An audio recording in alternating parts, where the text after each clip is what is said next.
Good day from Mission Control in Houston and the International Space Station Flight Control Room here at the Johnson Space Center. You are looking live at a view of the Northrop Grumman Cygnus XL cargo craft that is flying about 260 statute miles above the Earth, just southwest of the island of Madagascar, flying in formation now with the International Space Station moving from southwest to northeast in an orbit inclined 51.6 degrees to either side of the equator.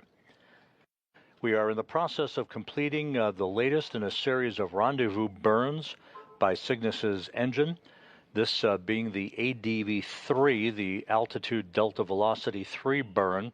It's essentially an approach initiation burn that was begun at a distance of about 1,500 meters behind and below the station. On Space to Ground 2, ADV-3 approach initiation burn is complete.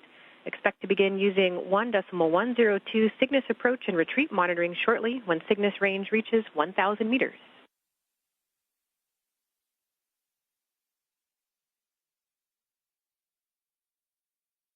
If you copy, we'll be ready. The words from spacecraft communicator Aaron Edwards here in Mission Control up to Johnny Kim, the NASA astronaut who is in the cupola along with fellow NASA astronaut Zena Cardman, as they are at the robotics workstation in the cupola, monitoring the approach of Cygnus XL for its capture with the Canadarm2 robotic arm that is scheduled for approximately 6:18 a.m. Central Time, 7:18 a.m. Eastern Time.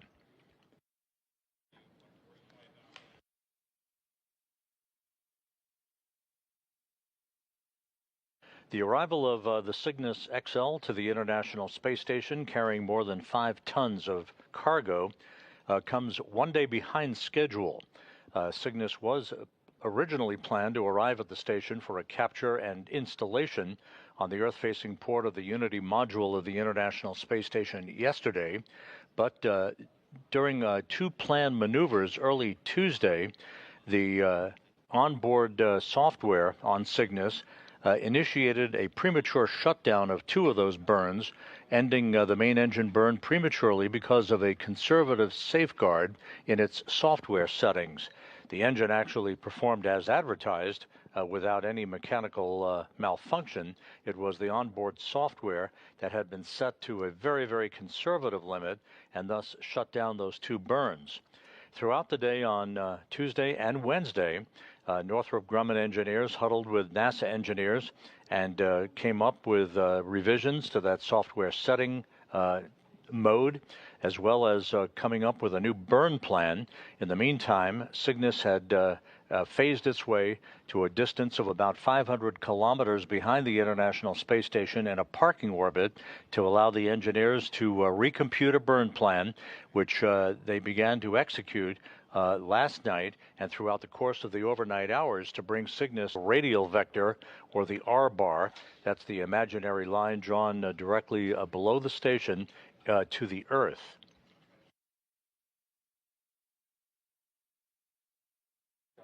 So all subsequent engine firings have been conducted as advertised. The Cygnus systems are in excellent shape. The arrival of Cygnus today means that this will be the second cargo craft to arrive at the International Space Station in just 4 days, coming on the heels of the Roscosmos Progress 93 cargo craft arriving for its automated docking to the International Space Station this past Saturday. With the delivery of more than with about 5.5 tons of cargo being delivered today by Cygnus, more than 8 tons of food, fuel, and supplies will have been delivered to the space station over the past 4 days.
Here in Mission Control, Flight Director Garrett Hain is the lead flight director for this Cygnus mission to the International Space Station. He's on the right side of your screen, joined on his right by spacecraft communicator Aaron Edwards, who will be talking directly to the station crew throughout the course of this morning's operations.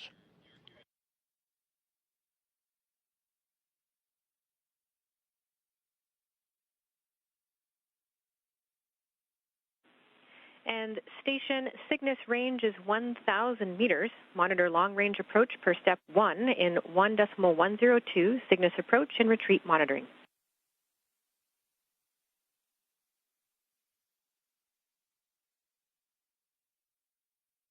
As Cygnus moves within less than 1,000 meters away from the International Space Station, let's take a look back at Sunday evening when the SpaceX Falcon 9 rocket lifted off at 6:11 p.m. Eastern Time from Pad 40 at the Cape Canaveral Space Force Station.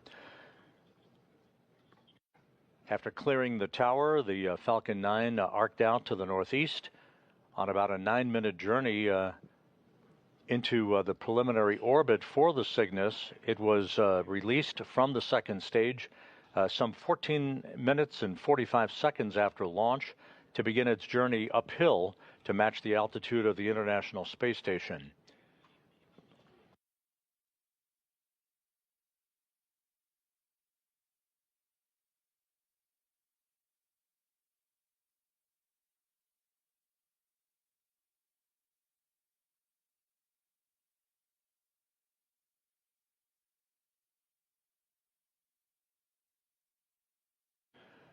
Once again, this view of Cygnus, currently about 820 meters, moving to a position directly below the International Space Station. Once it arrives at the what is called the negative R bar, or the radial vector, the imaginary line drawn between Cygnus and the Earth, it will begin to stair-step its way incrementally up the R bar, where NASA astronauts Johnny Kim and Zena Cardman are awaiting its arrival. They are at the robotics workstation in the cupola. They will be moving the Canadarm2 to a capture point, and when Cygnus arrives just a few feet away from that Canadarm2 grapple fixture, they will move the arm in to latch on to the grapple fixture. The snares will close, and Kim and Cardman will have captured the Cygnus XL. Then turning the operation over to the robotics officer here in Mission Control to maneuver Cygnus into its installation position a couple of hours later.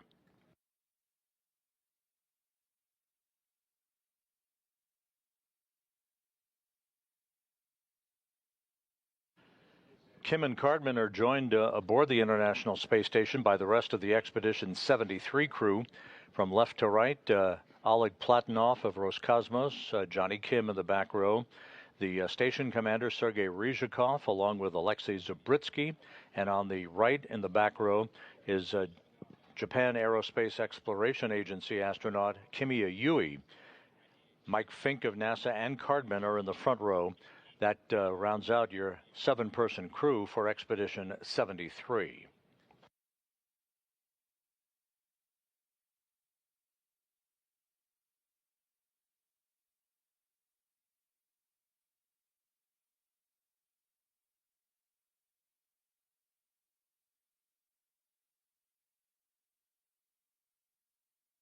The Cygnus XL that you're looking at is the extra large version of the older version of the Cygnus spacecraft. The Cygnus is about 26.2 feet in length and again carries some 11,000 pounds of cargo, which is some 3,000 pounds more than the older version of Cygnus. The XL version making its first flight to the International Space Station, where it will reside on the nadir or Earth-facing port of the Unity module of the International Space Station for the next 6 months.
The timeline for this morning calls for, once again, a series of small burns from this point on, just mid-course correction burns that will enable Cygnus to climb up the radial vector or the R-bar, once again from a position directly below the station to its capture point, where NASA astronauts Johnny Kim and Zena Cardman will operate the Canadarm2 robotic arm from the robotics workstation in the cupola of the International Outpost.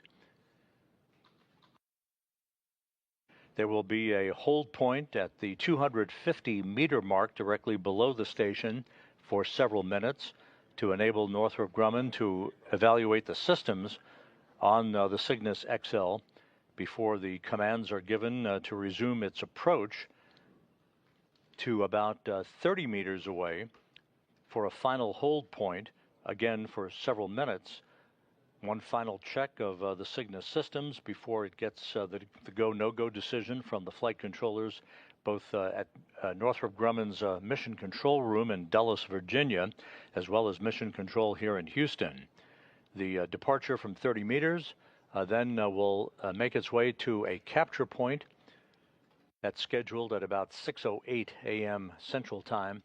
The capture point arrival will be followed just about 2.5 minutes later with a final go, no-go decision by Flight Director Garrett Hain here in Mission Control for the robotic arm to move in and latch on to the grapple fixture on the Cygnus to complete its journey from the launch pad at the Cape Canaveral Space Force Station on Sunday to the International Space Station.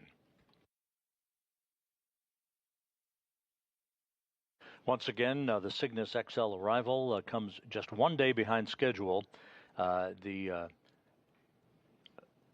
final rendezvous for Cygnus and its capture and berthing coming 24 hours later than had originally been planned, when software on the spacecraft commanded an early shutdown of 2 rendezvous burns on Tuesday.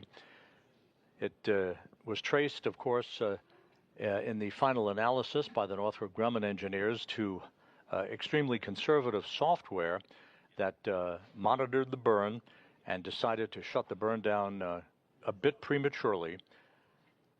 So the Cygnus phased its way away from the International Space Station to a point about 500 kilometers behind the station in a parking orbit to enable the Northrop Grumman engineers as well as NASA specialists to evaluate the systems on the Cygnus, ultimately determining that the Cygnus was in good shape and devising a new burn plan that has brought Cygnus back to the neighborhood of the International Space Station for its capture that is scheduled about 1 hour and 17 minutes from now.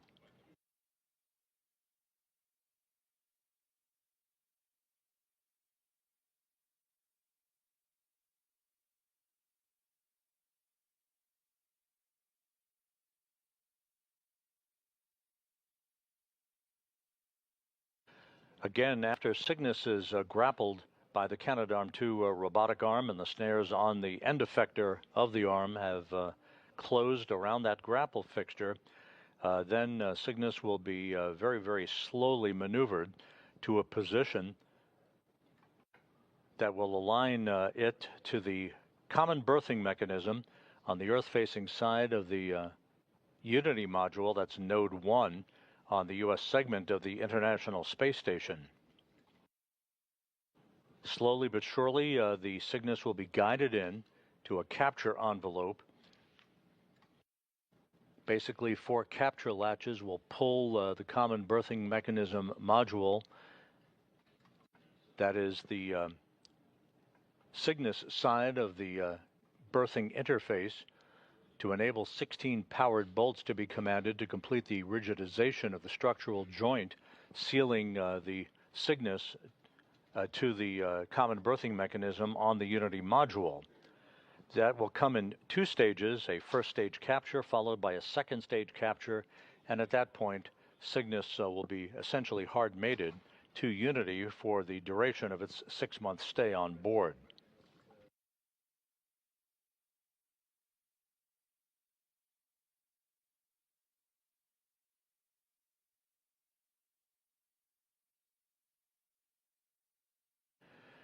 As is tradition, this Cygnus is named after a pioneer in human spaceflight, in this case, Willie McCool, who was the pilot of the ill-fated mission of Columbia on STS-107 in 2003. McCool receiving the honor for being named for this Cygnus XL spacecraft for his devotion to science and human spaceflight. The SS Willie McCool on course for an arrival at the International Space Station just over an hour from now.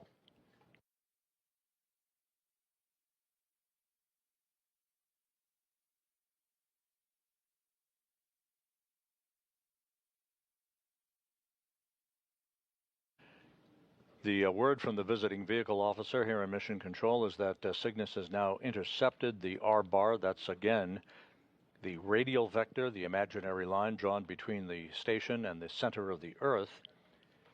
Cygnus now just 370 meters below the International Space Station, closing at a rate of about 0.3 of a meter per second.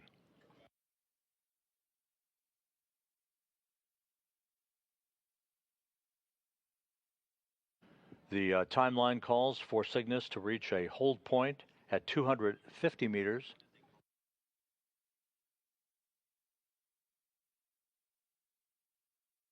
That will be about an 8-minute period, as is currently planned, to enable the Northrop Grumman engineers in Dulles, Virginia, to evaluate Cygnus's systems before the commands are given to resume its approach to the capture point directly below the station.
This is Mission Control Houston.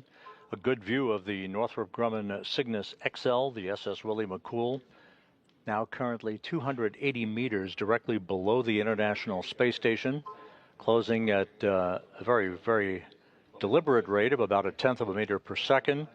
All of the engine firings last night and today from a revised burn plan developed by Northrop Grumman and NASA engineers have gone perfectly, enabling Cygnus to arrive in the neighborhood of the International Space Station with its robotic capture scheduled about 1 hour and 7 minutes from now. The capture time is estimated at about 6:18 a.m. Central Time, 7:18 a.m. Eastern Time.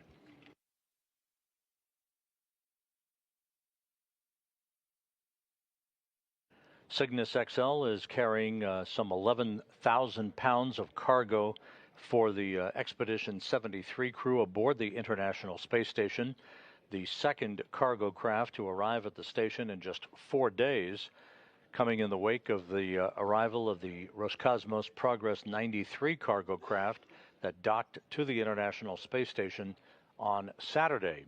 In this case, Cygnus will be captured robotically by astronauts Johnny Kim and Zena Cardman operating from the robotic workstation in the cupola. They will maneuver the Canadarm2 robotic arm to a capture point and will grapple on to a grapple fixture on Cygnus. The snares on the end effector of the Canadarm2 will close around that grapple fixture, at which point the robotics officer here in Mission Control will take over and slowly but surely maneuver Cygnus to align it with the common berthing mechanism. That's essentially the berthing port, the installation port, on the Earth-facing side of the Unity module of the International Space Station. We will take a pause after capture in our coverage on NASA Plus and other NASA platforms and resume coverage at a new revised time of 8 a.m. Central Time, 9 a.m. Eastern Time, based on the estimates from the robotics console here in Mission Control as to when we would get into the heart of installation operations. So we're going to come on the air with our installation coverage about 35 minutes later than originally planned. The new start time for NASA Plus coverage of installation is going to be 8 a.m. Central, 9 a.m. Eastern Time. In the meantime, we're coming up on the hold point for Cygnus at the 250-meter mark directly below the station. Its approach to the station will basically stop. The brakes will be put on for a few minutes of evaluation of its systems by the Northrop Grumman engineers in Dulles, Virginia.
The current timeline for the station crew calls for leak checks to be conducted in the berthing interface between Cygnus and the Unity module of the International Space Station.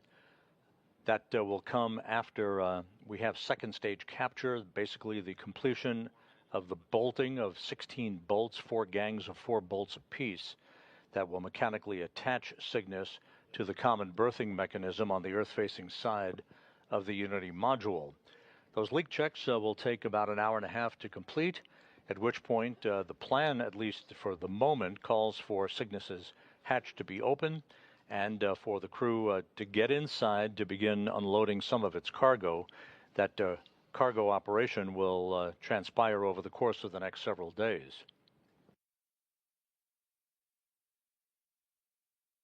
In the meantime, we're in a brief handover between satellites on our tracking and data relay satellite system.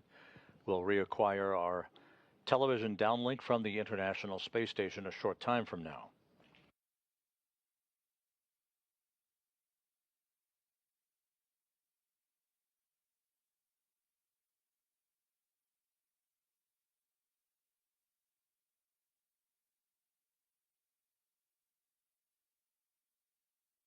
Cygnus is at a hold point now about 250 meters below the station.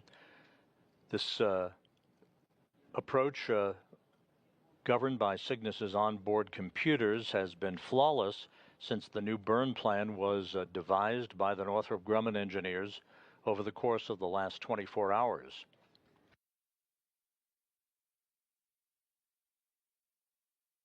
All of the burns have been executed on time and to full duration, and Cygnus now is in a hold point some 250 meters directly below the International Space Station.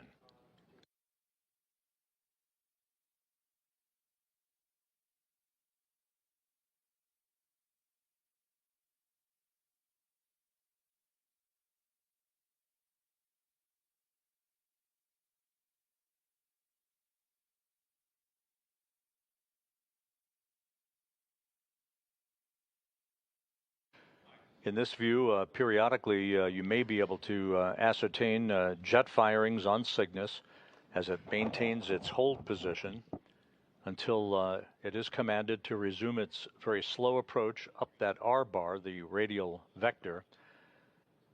Imagine if you're looking at a crosshair view, the station is in the middle of the crosshairs and Cygnus is just south of where the station would be located.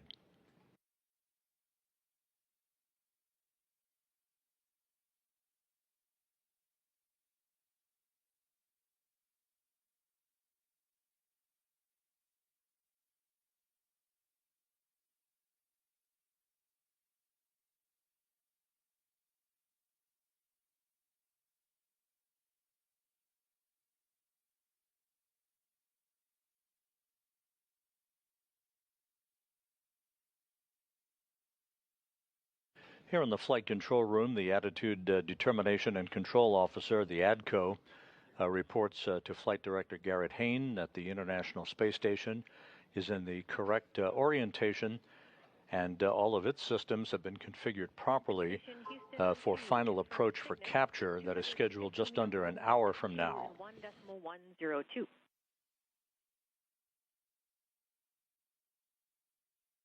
Station copies. Per step 2 of 1.102, our prior range is 251.9 and decreasing.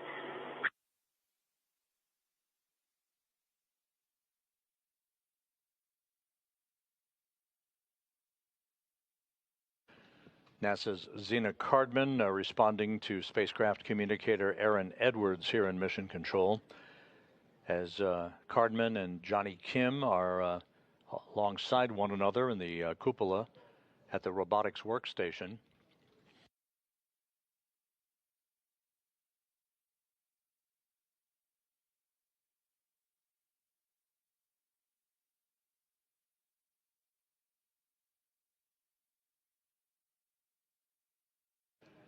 Both Cygnus XL and the International Space Station have moved into an orbital sunset over the northwest Pacific Ocean, about to begin a northwest to southeasterly track.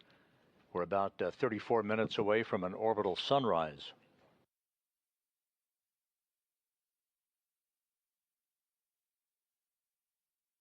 Houston Station on 2 per step 2 of 1.102.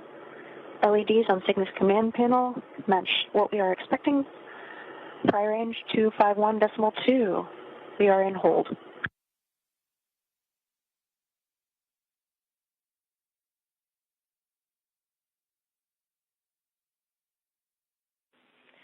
We copy that, Zena, and we're ready for your block Bravo when you're ready.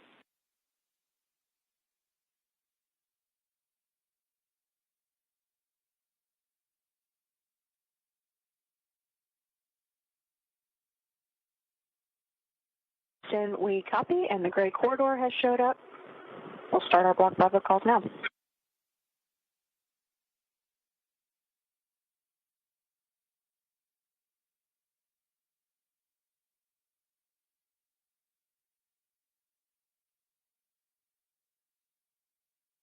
If you're just joining us, you're looking at the view of the Northrop Grumman Cygnus XL cargo craft that is currently ground 2. Using monitor 3, the light is within the corridor. Vehicle size matches the outline. Light is 1/2 vehicle length forward of the circle, and the circle is in the center of the corridor.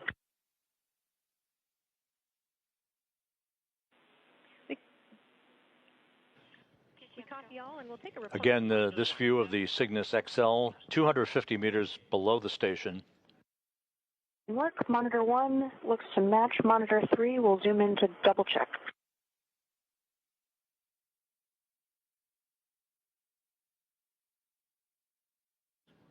Zena Cardman in the cupola relaying what she's seeing on monitors at the robotics workstation. Meanwhile, the engineers for Northrop Grumman in Dulles, Virginia have taken a poll for a go to resume approach to the station from 250 meters.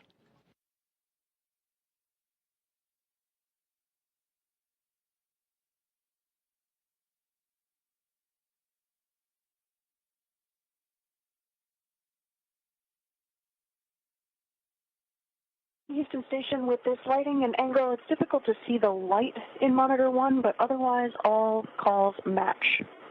Monitor 1 and monitor 3.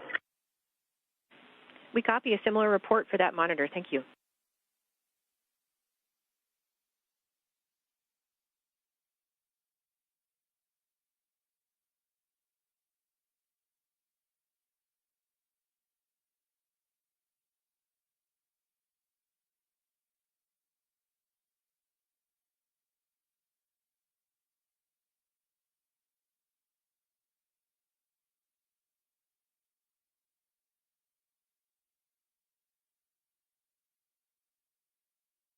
With the Northrop Grumman engineers go for resumption of approach from 250 meters, Flight Director Garrett Hain now will poll his team here in Mission Control to receive similar approval to enable Cygnus to resume its approach.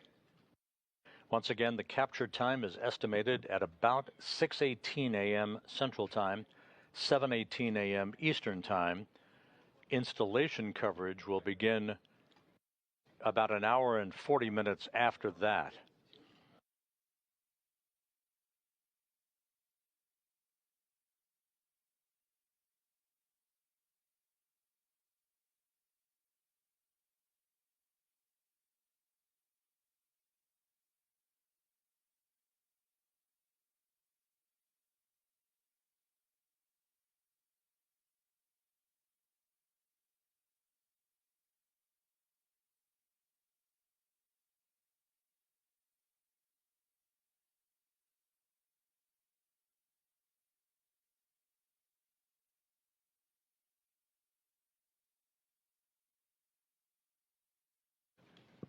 Just to recap, following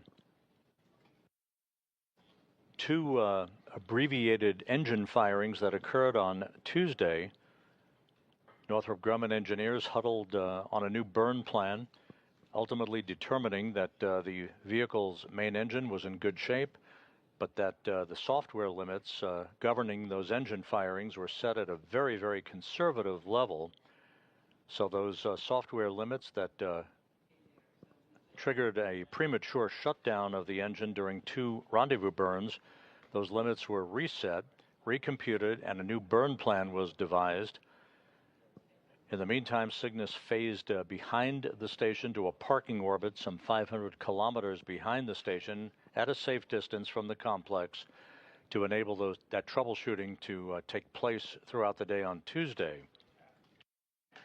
The new burn plan has been executed flawlessly. All of Cygnus's systems now are operating perfectly, and all the burns have been executed on time and to full duration. ISS are configured for approach inside the keep-out sphere. Expect approach to resume shortly, and stand by for the Cygnus PCS command checkout. Station copies. Standing by for 1.102, step 3. That call from Aaron Edwards, the Capcom here in Mission Control, to Zena Cardman aboard the station. Situational awareness that we should be seeing the resumption of the approach of Cygnus up the radial vector toward its capture point momentarily.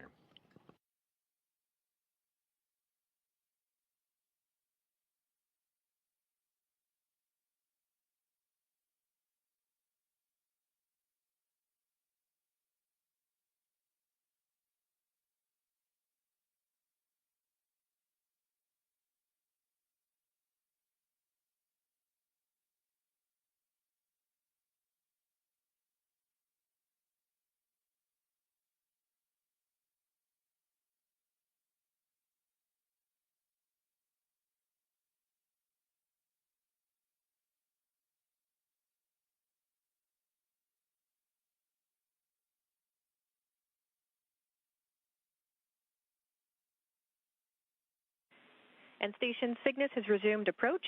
Go for Cygnus PCS command checkout, hold arm for step 3 in 1.102. Station copies. We are go for 1.102, step 3. Cygnus has resumed, inching its way up the radial vector.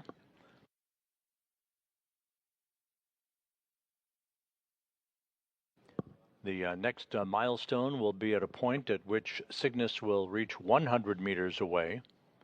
There is no stoppage point then. The next planned hold point would come at 30 meters away from the station.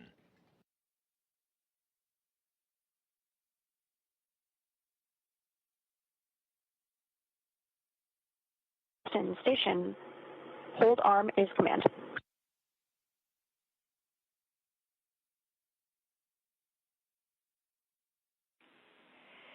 And station, we can copy hold command armed.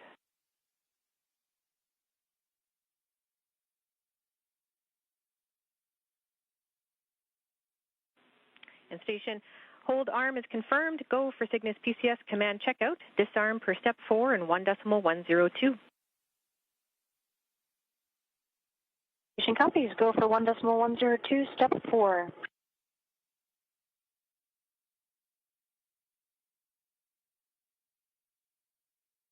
Those procedures being radioed up to Zena Cardman essentially involves the crew's actions, should they be necessary, to trigger an abort retreat by Cygnus in the event of a late-minute malfunction of some system. However, Cygnus's systems are rock solid right now. All of its engine firings are on time and to full duration. Everything is continuing to go very smoothly with Cygnus's approach up the radial vector. And Houston copies.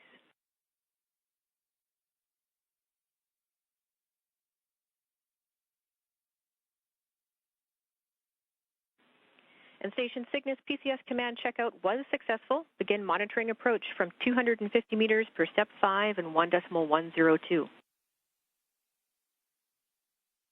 Station copies. Continuing with our monitoring for 1.102, step 5.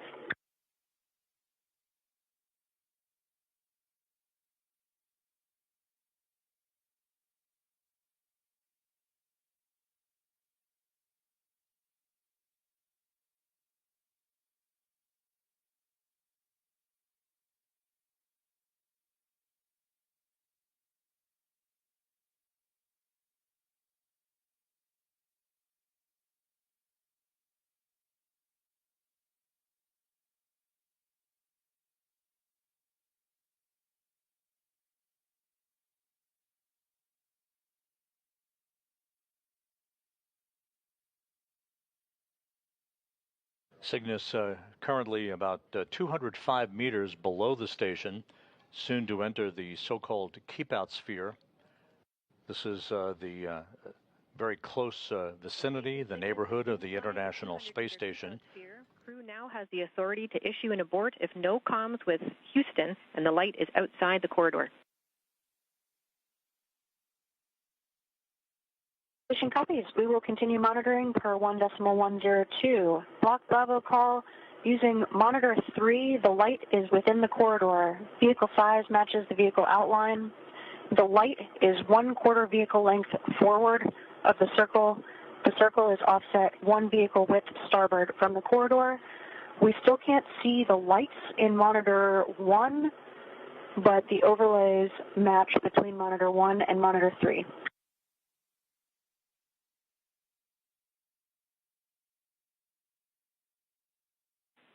Thank you, Zena. That's a nominal report.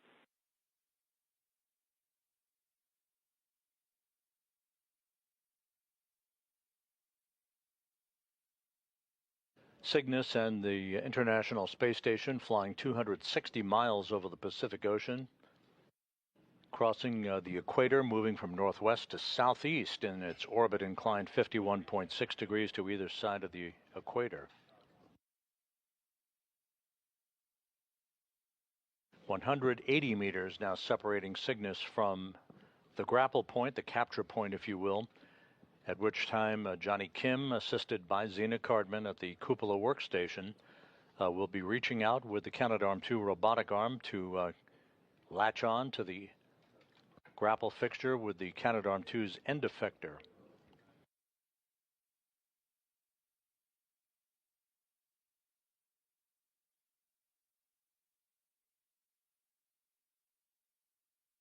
Whereas Roscosmos's Progress and SpaceX's Dragon cargo ships automatically dock to their respective docking ports on the station, Cygnus and the upcoming Japan Aerospace Exploration Agency's HTV X-1 cargo craft require a grapple and a robotic maneuver for mechanical installation into the common berthing mechanisms to which they will be attached and bolted into place.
Cygnus now 146 meters directly below the station, once again making its way very, very methodically up the radial vector to its next milestone, which will be the 100-meter range.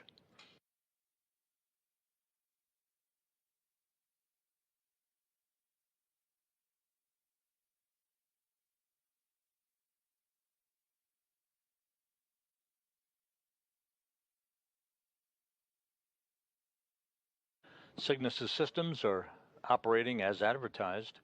Everything in good shape on the unpiloted cargo craft from Northrop Grumman. This is the new model Cygnus, the XL, that is about 26 feet long, capable of carrying more than 11,000 pounds of cargo. A planned stay of about 6 months on the Unity module's common berthing mechanism at the station.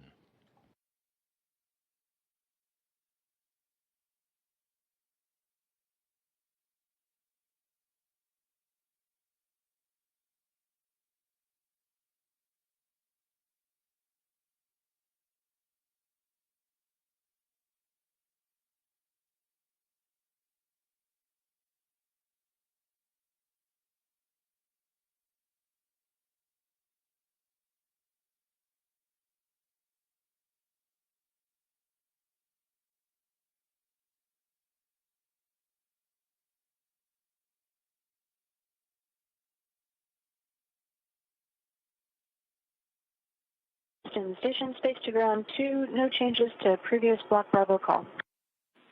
We copy. Thanks.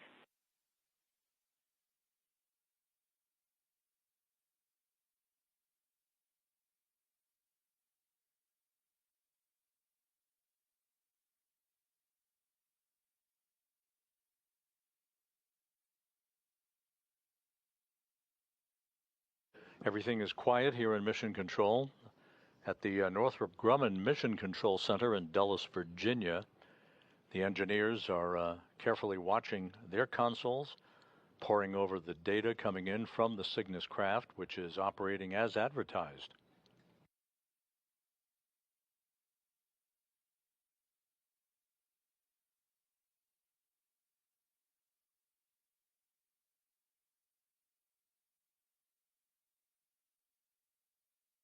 Our estimated capture time is about 41 minutes from now, estimated at 6:18 a.m. Central, 7:18 a.m. Eastern Time.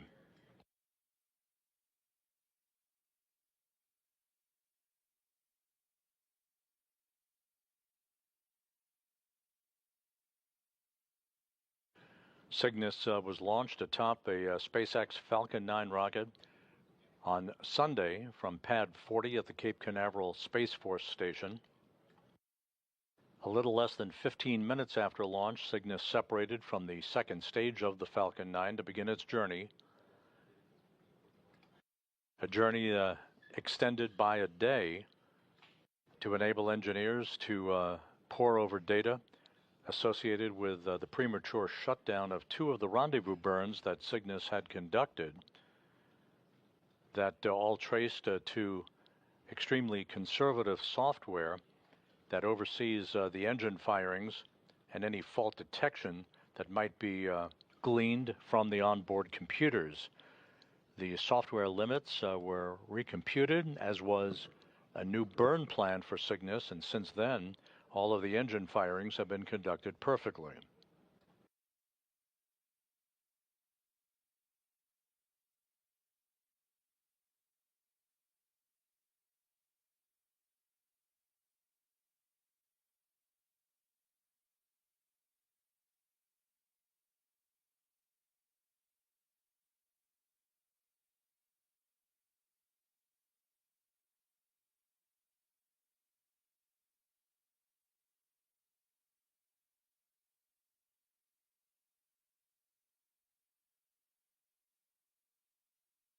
Houston, station space to ground 2. High range is 100 meters. No changes to the previous Block Bravo call other than the light is now converging on the circle. Monitors 1 and 3 still match. We are just beginning possibly to pick up the lights in monitor 1, but still difficult to see. That's a good report. Thank you.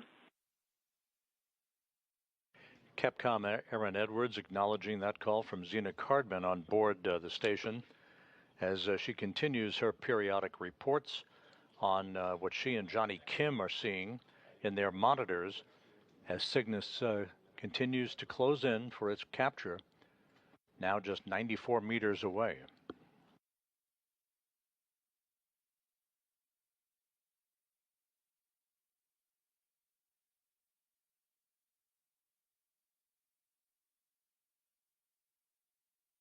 We're about 13 minutes away from an orbital sunrise as the station and Cygnus fly in formation, 260 miles over the Pacific Ocean.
You can see station structure now in the field of view as Cygnus closes to within about 80 meters.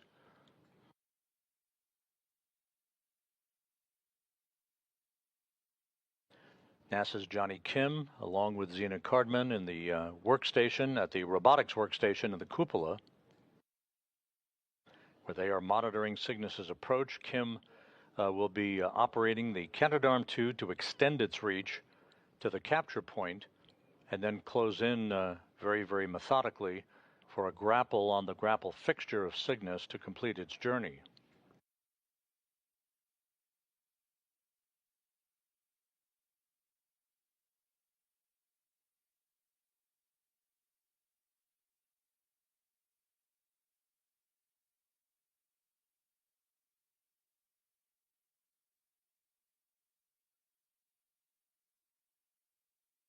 Houston Station, space to ground 2, 75-meter prior range, no changes to previous block Bravo call. We copy your last call, Zena, and for all crew, to prevent potential eye damage during Cygnus approach due to TRIDAR, cease viewing Cygnus from all windows except the cupola.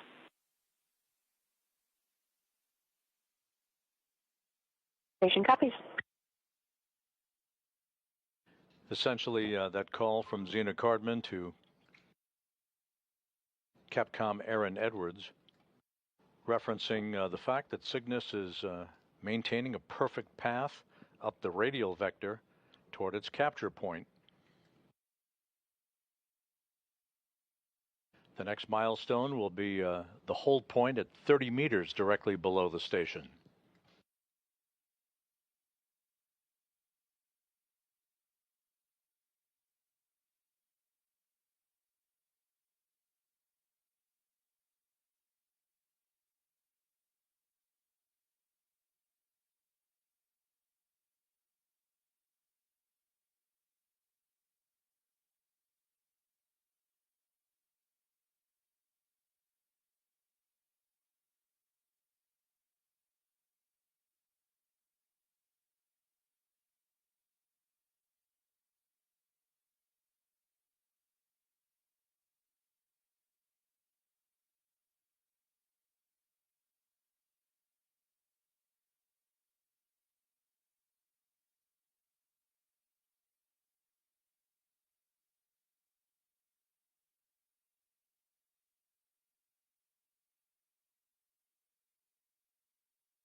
Cygnus now just 63 meters below the station.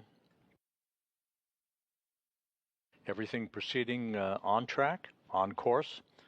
No issues being reported with any of Cygnus's systems.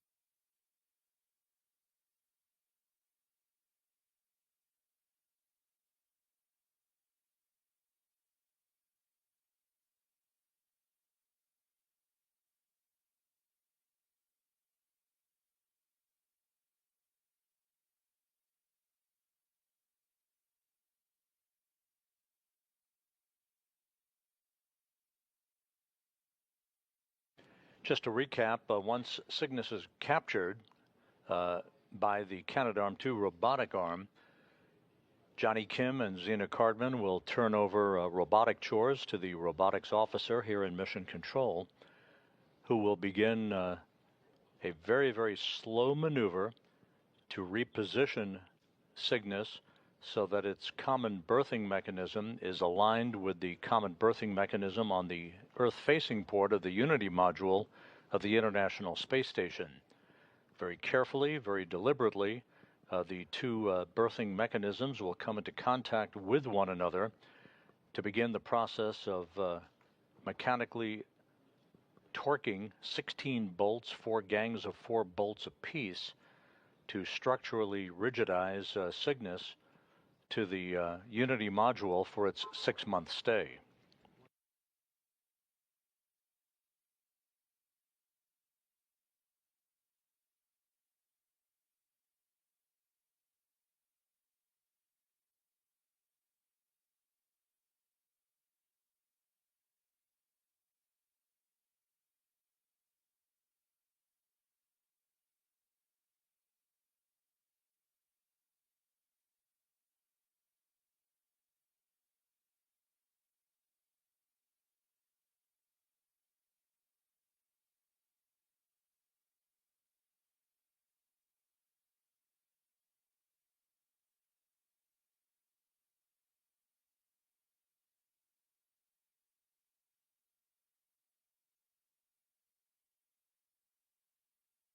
Flying from northwest to southeast, Cygnus and the International Space Station, 260 statute miles above the Earth. We're about 6 minutes away from an orbital sunrise, so we'll get a much better view of Cygnus in its entirety as it approaches its capture point for Johnny Kim and Zena Cardman to extend the Canadarm2 robotic arm to latch on to Cygnus's grapple fixture.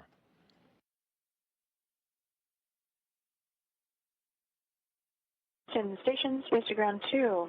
Fire range 50 meters. Using monitor 3, the light is within the corridor. Vehicle size matches the outline. The light is centered in the circle, and the circle is offset 1/2 vehicle width starboard from the corridor. Monitors 1 and 3 match. That's a good report. Thank you, Zena.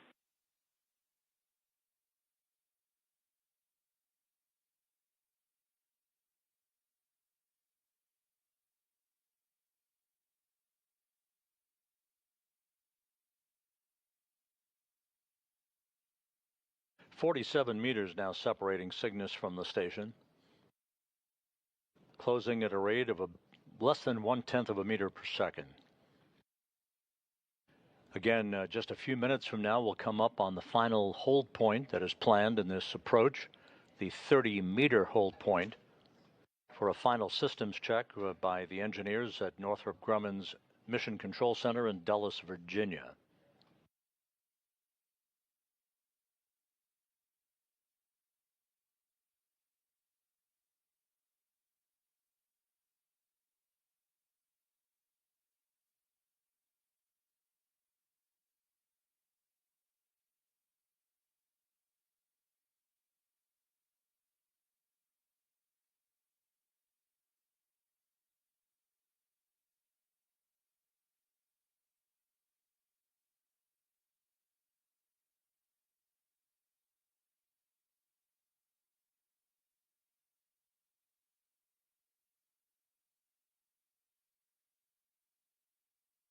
Countdown clocks here in Mission Control ticking backward to the expected capture time some 28 minutes from now.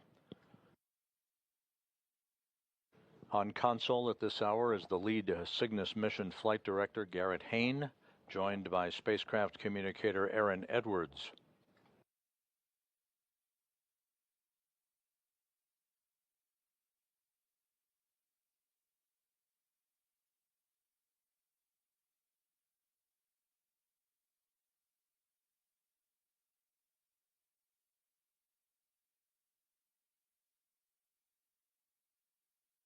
And again, a brief handover on our constellation of satellites on the tracking and data relay satellite system. We'll get our television view from the station back just a moment or two from now.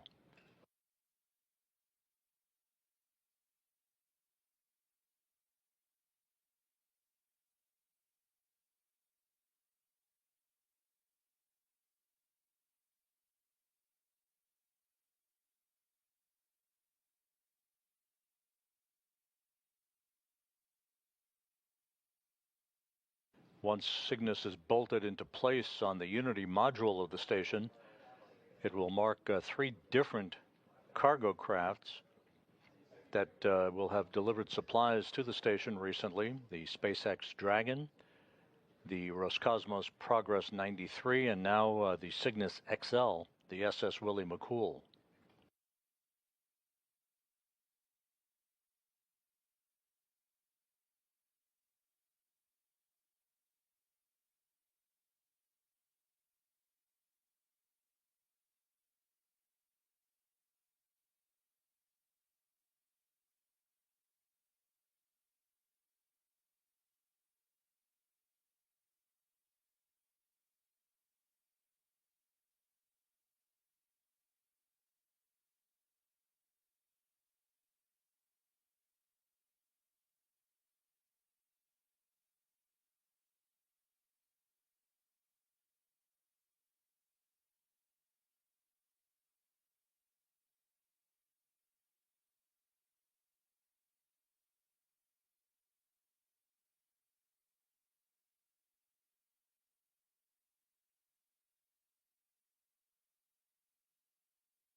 This view is what Johnny Kim and Zena Cardman are seeing on their monitors in the cupola. Station space to ground 2, 35 meters, no changes to previous Block Bravo call.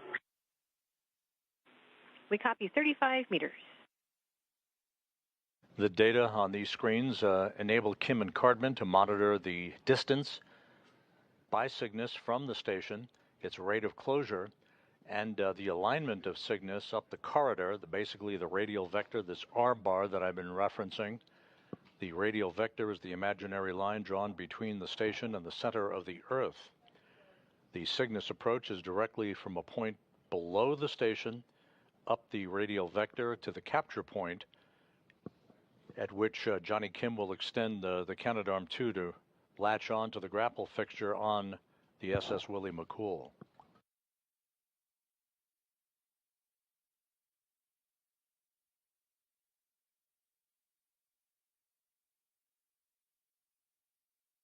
And as we approach daylight over the Pacific Ocean, a better view of the Cygnus XL.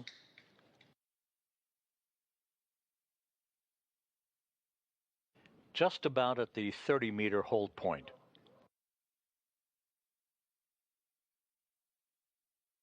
And we now, right at sunrise, have reached that 30-meter hold point.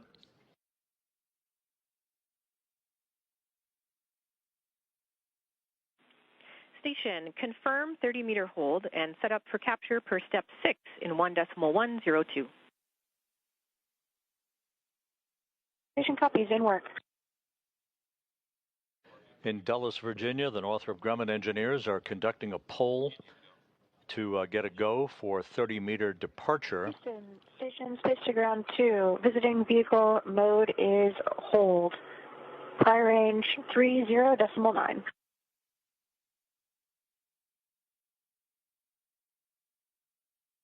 We copy 30.9.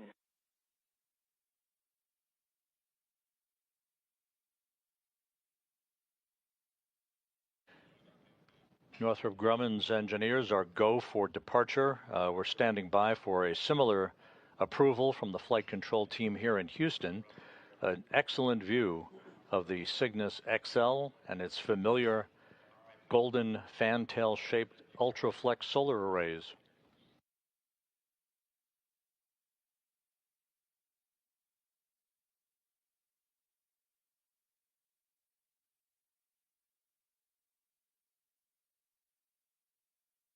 Houston, station space to ground 2, for your awareness, we are in procedure 1.110, starting step 3.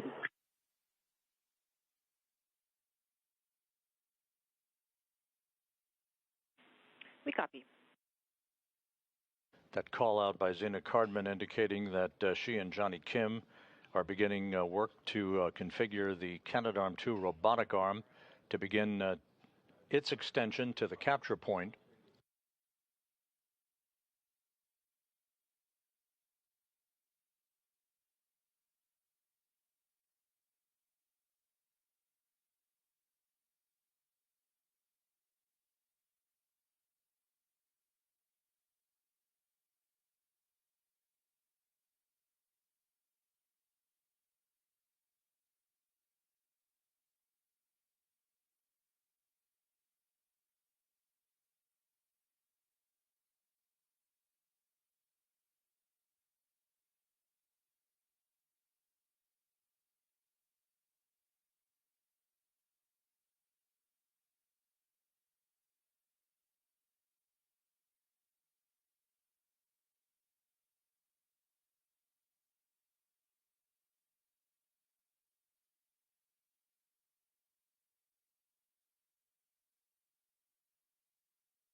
The view you're looking at is not the station turning.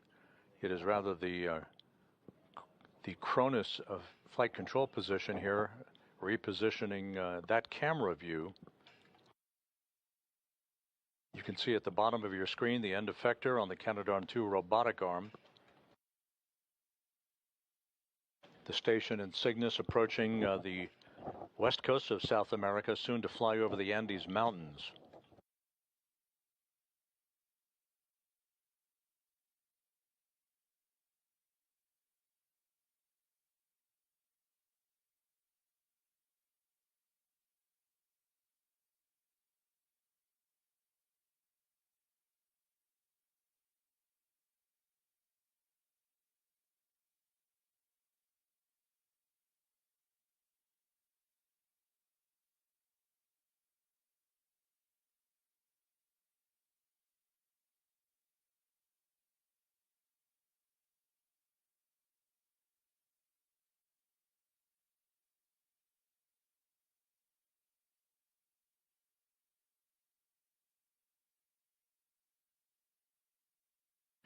And just a reminder, once the Canadarm2 reaches out to grapple onto Cygnus's grapple fixture, the actual time that will call out for the official confirmation of grapple will come when the snares are closed around the grapple pin.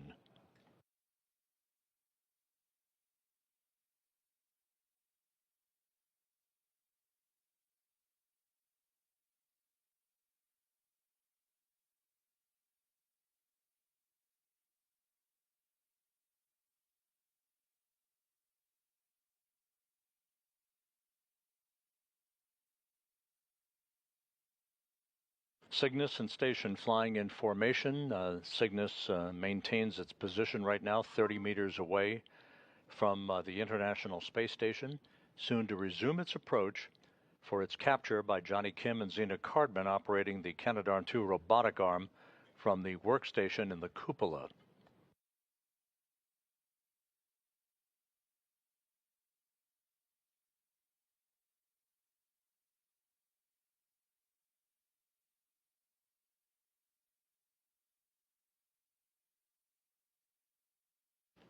There will be a brief briefing, if you will, to the crew from the Capcom here in Mission Control before we move into the final few feet of the maneuvering of the Canadarm2 for capture.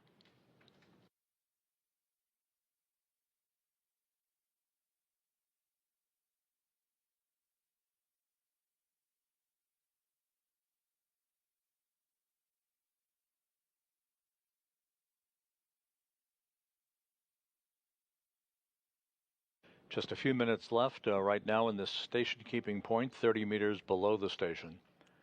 All of Cygnus's systems are operating normally.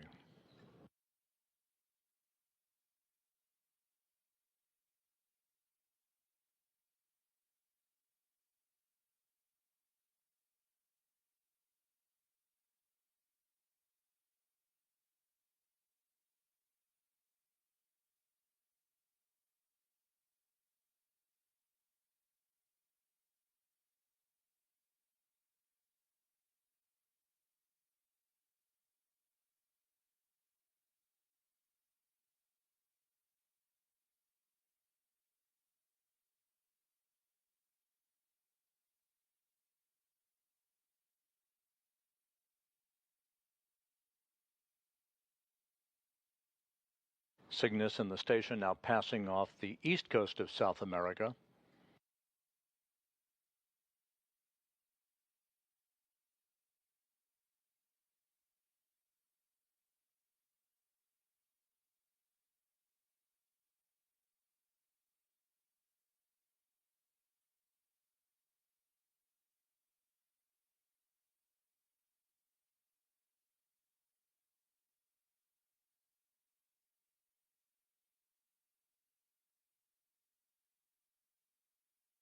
The Cygnus XL making its debut for Northrop Grumman, 26 feet in length, capable of carrying more than 11,000 pounds of cargo, soon to become the second unpiloted cargo ship to arrive at the station in just 4 days.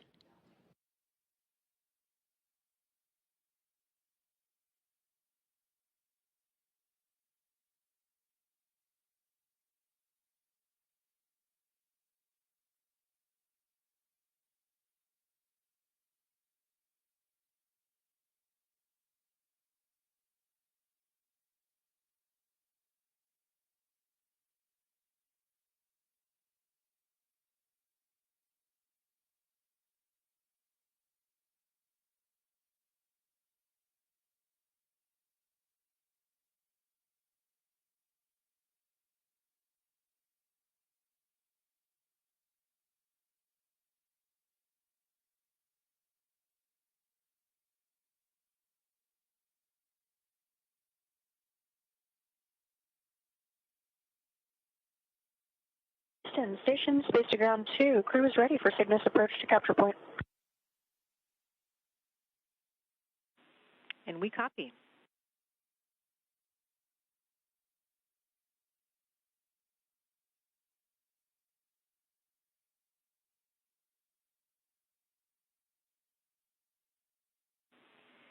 And station Cygnus is ready to proceed to the capture point. Expect approach to resume shortly.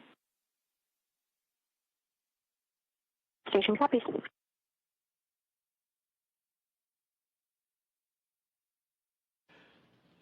Those words from Capcom Aaron Edwards here in Mission Control up to Zena Cardman in the cupola, notifying the crew that Cygnus, all of its systems in great shape, ready to begin its final approach for capture.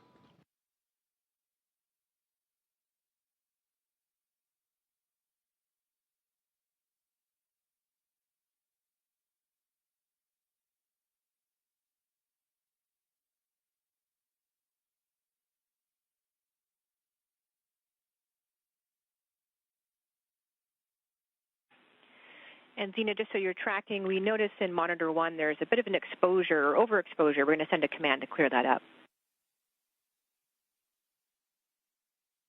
We copy and appreciate.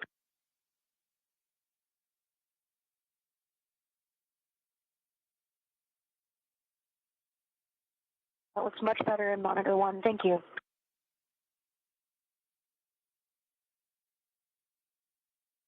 A great view of the Cygnus XL and the station's Canadarm2 robotic arm poised to begin moving in for a grapple. Capture about 13 minutes from now. The two vehicles flying in formation over the South Atlantic.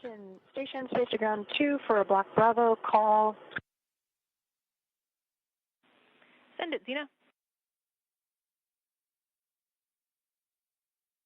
Using Monitor 3, the light is in the corridor. The vehicle size matches the vehicle outline.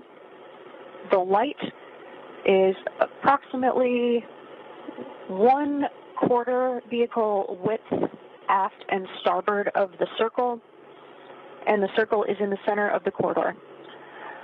Monitors 1 and 3 match.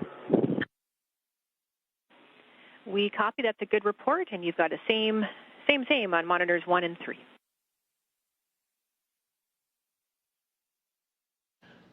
Those reports from Zena Cardman confirming that Cygnus is aligned in the approach corridor, just as expected, some 26 meters separating Cygnus from its capture point. And station Cygnus has resumed approach to the capture point. Monitor approach within 30 meters per step 7 and 1.102. Station copies in work.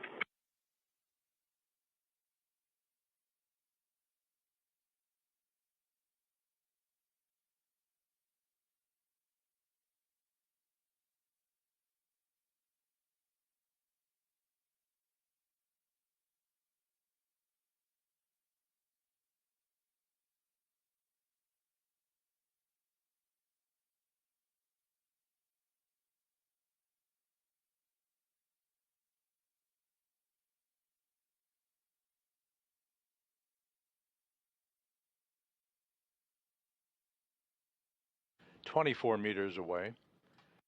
Cygnus' systems functioning as advertised. No issues reported. So far, a perfect approach."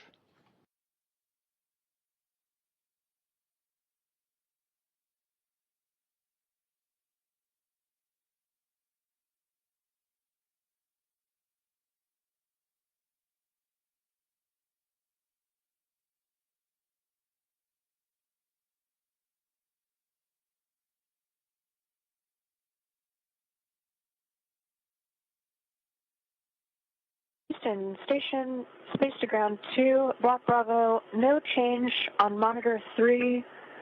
On monitor 1, the circle is centered on the corridor and the light is centered in the circle. We copy. That's a nominal report.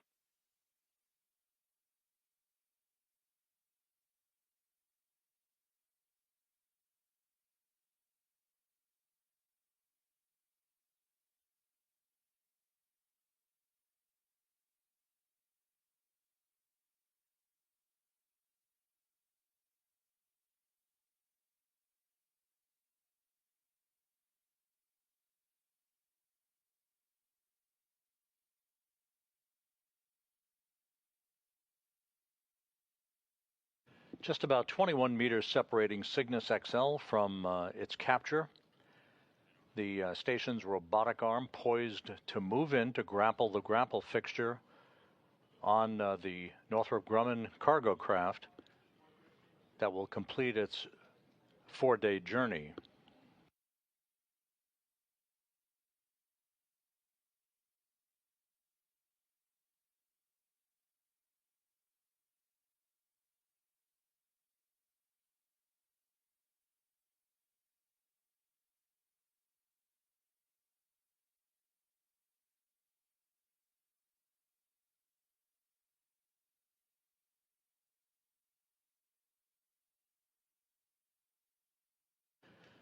Once again, we've hit a handover between satellites on our tracking and data relay satellite system. We'll regain our downlink video from the station here momentarily.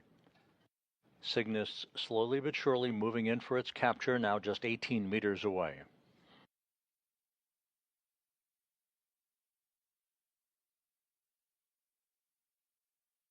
Houston, station space to ground 2, inside of 20 meters, block Bravo call.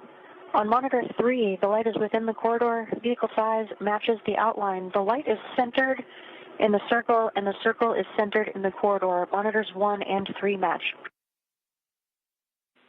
We copy. Good report.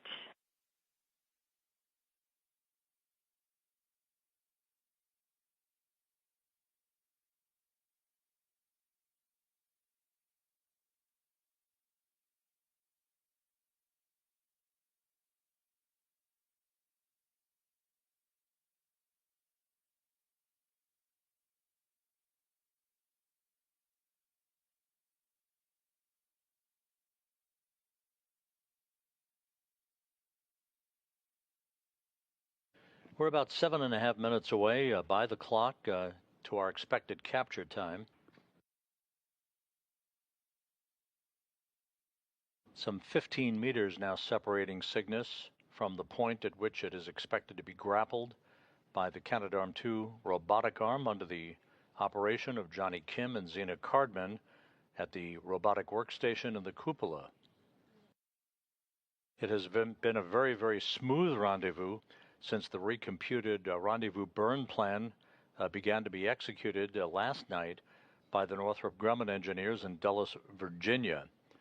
All of the milestones en route to the station have been met per the revised timeline, setting ourselves up for an expected capture at around 6:18 a.m. Central Time, 7:18 a.m. Eastern Time.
The word now from the flight control team is that Cygnus has arrived at its capture point. It is at a range of about 17 meters away from the station. Cygnus now will be configured basically into a quiescent mode so that there are no inadvertent thruster firings during the time frame that Johnny Kim begins to extend the Canadarm2 robotic arm for grapple.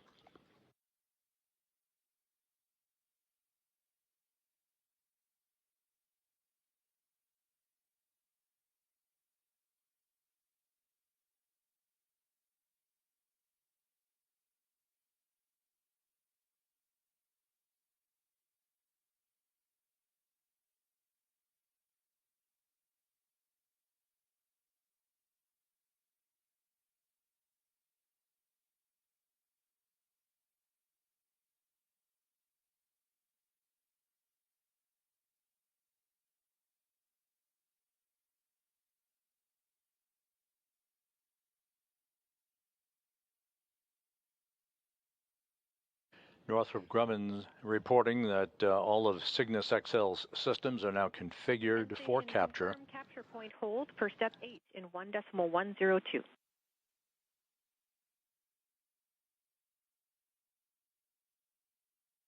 Station copy is in work.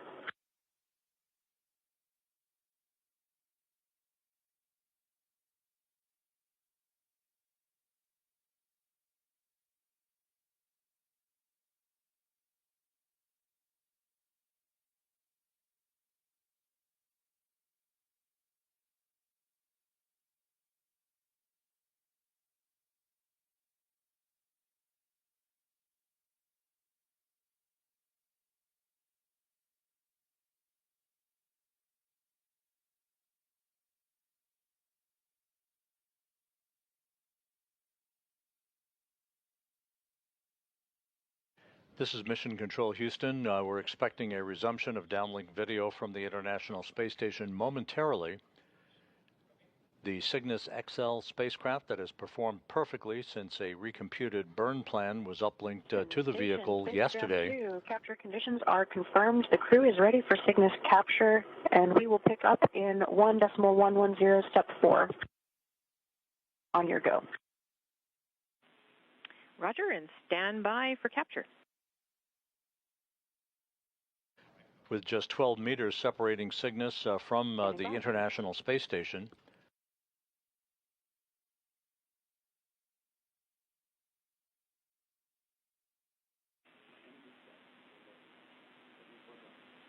And station, you are go for Cygnus capture sequence, step 4 in 1.110, Cygnus capture. Begin monitoring the backaway cue card.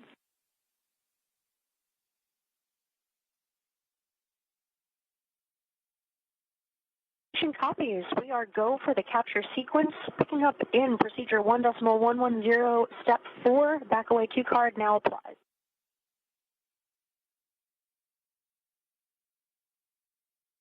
And with that call, Johnny Kim will begin to extend the Canadarm2 robotic arm toward the grapple fixture on Cygnus.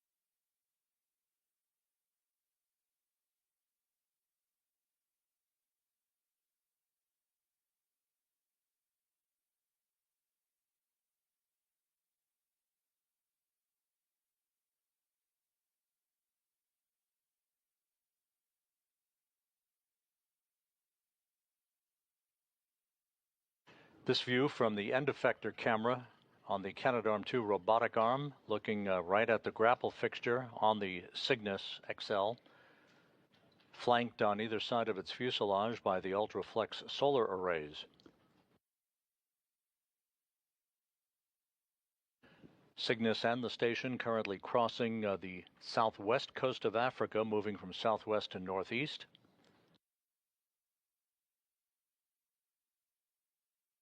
Johnny Kim at the controls operating the Canadarm2 robotic arm.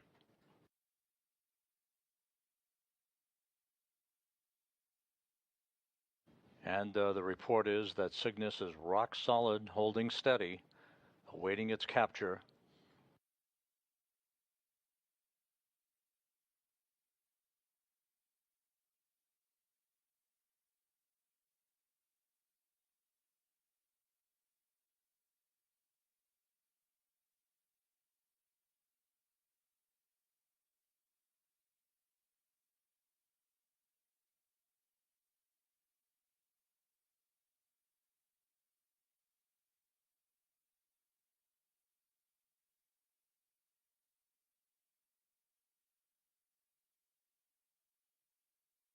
We're just a moment or two away from seeing the station's thrusters inhibited to prevent any inadvertent firings during the time frame that the Canadarm2 is moving in for its grapple.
Just a couple of additional steps here to make sure that all of the station systems are configured properly before Kim begins to move the Canadarm2 in for its grapple. This is the view from the end effector camera on Canadarm2, looking directly at that grapple fixture.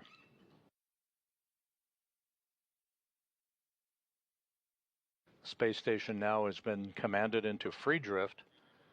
All thrusters are disabled.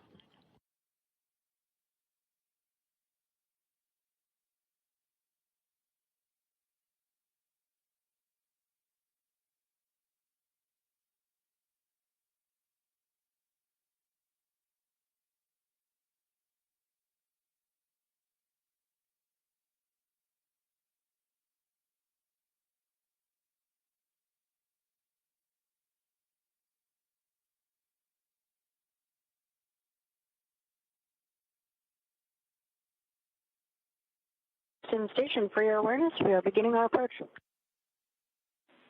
We copy.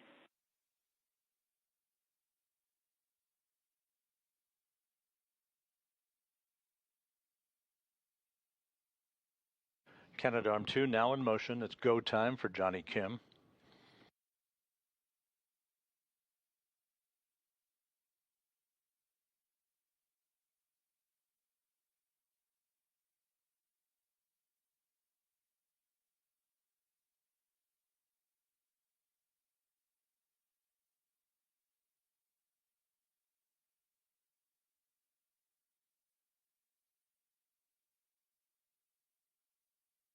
Cygnus holding very, very steady.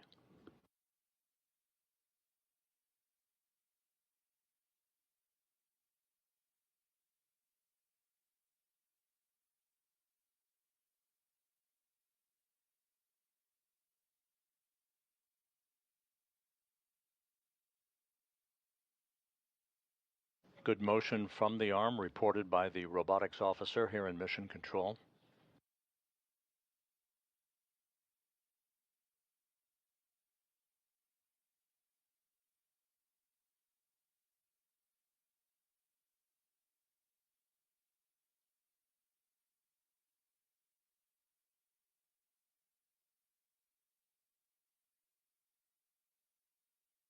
Just a couple of meters away from grapple.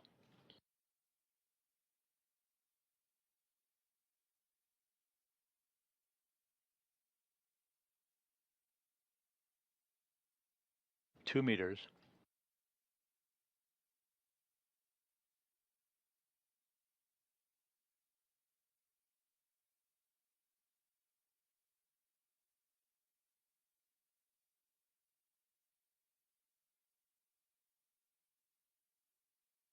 Just 1 meter now.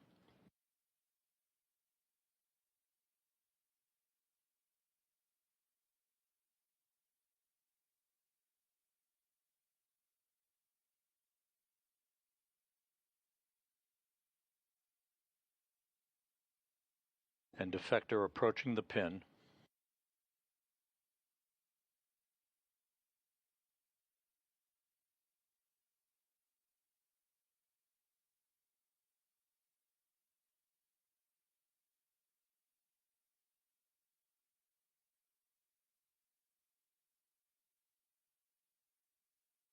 We have soft capture now awaiting snares. And the snares have closed. Signal arrival. Cygnus now at the International Space Station. Grapple time at 6:24 a.m. Central Time, 7:24 a.m. Eastern Time.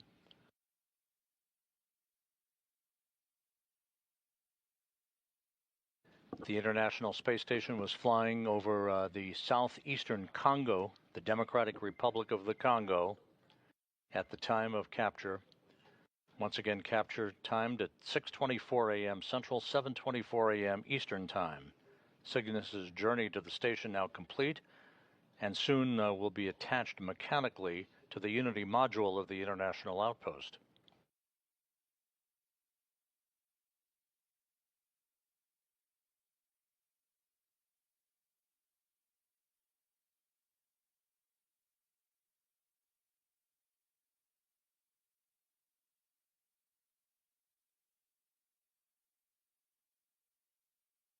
So all of the rendezvous maneuvers that were based and executed from a revised burn plan that began to unfold late last night were conducted flawlessly by Cygnus. All of its systems performed perfectly, arriving at the station for a grapple at 6:24 a.m. Central Time, 7:24 a.m. Eastern Time.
Station on 2, Cygnus capture complete. Go for Cygnus post-capture reconfiguration. A big congratulations to the NASA and Cygnus teams for a successful Cygnus launch, rendezvous, and capture. Adapting and overcoming unforeseen challenges is something we do at NASA, and I'm very proud to be a part of this team. I'd like to hand the comm over to my crewmate and friend, Mike Fink, who has something very special to say about NG-23.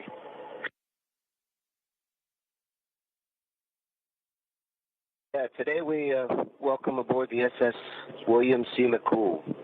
Willie, yeah, he was my astronaut classmate, class of 96, fellow Sardine. He's a gifted pilot, a devoted crewmate, and a man of deep humility whose life continues to inspire us. To see a ship bearing his name safely arrive at the station is a reminder that his courage and kindness are still circling our beautiful planet Earth. Willie and his STS-107 crewmates gave their lives in the pursuit of science, and the experiments they carried aloft continue to shape research today. So, to the teams at Northrop Grumman and NASA who made this mission possible, thank you for the care and dedication that keep us supplied and connected with home. Every cargo transfer bag, every experiment, every piece of hardware and spare part inside the Cygnus carries your hard work and our gratitude. Willie's legacy lives on in this moment, in our mission, and in the future that we're building together in low Earth orbit and onto the Moon and Mars. And thanks for that, folks. And from us, a huge congratulations from the team here in Houston and our partners on what is the 51st catch using the Canadarm2. Capturing the SS McCool, as you said, brings aboard important science and supplies that will allow you to continue our mission of discovery on station. Mike, thanks for your words about your friend and our late NASA colleague, Commander William McCool, the namesake of this incredible vehicle. We all think he would have been really proud of the collaboration and perseverance that made this mission a success. Thank you all.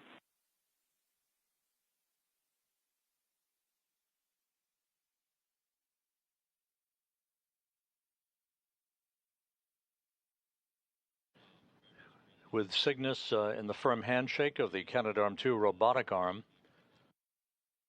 those words first from Johnny Kim of NASA congratulating the Northrop Grumman NASA team for the flawless rendezvous and capture of Cygnus that occurred at 6:24 a.m. Central Time, 7:24 a.m. Eastern Time, and Mike Fink chiming in with words of tribute to the late NASA astronaut Willie McCool, who lost his life in the Columbia accident on February 1st, 2003.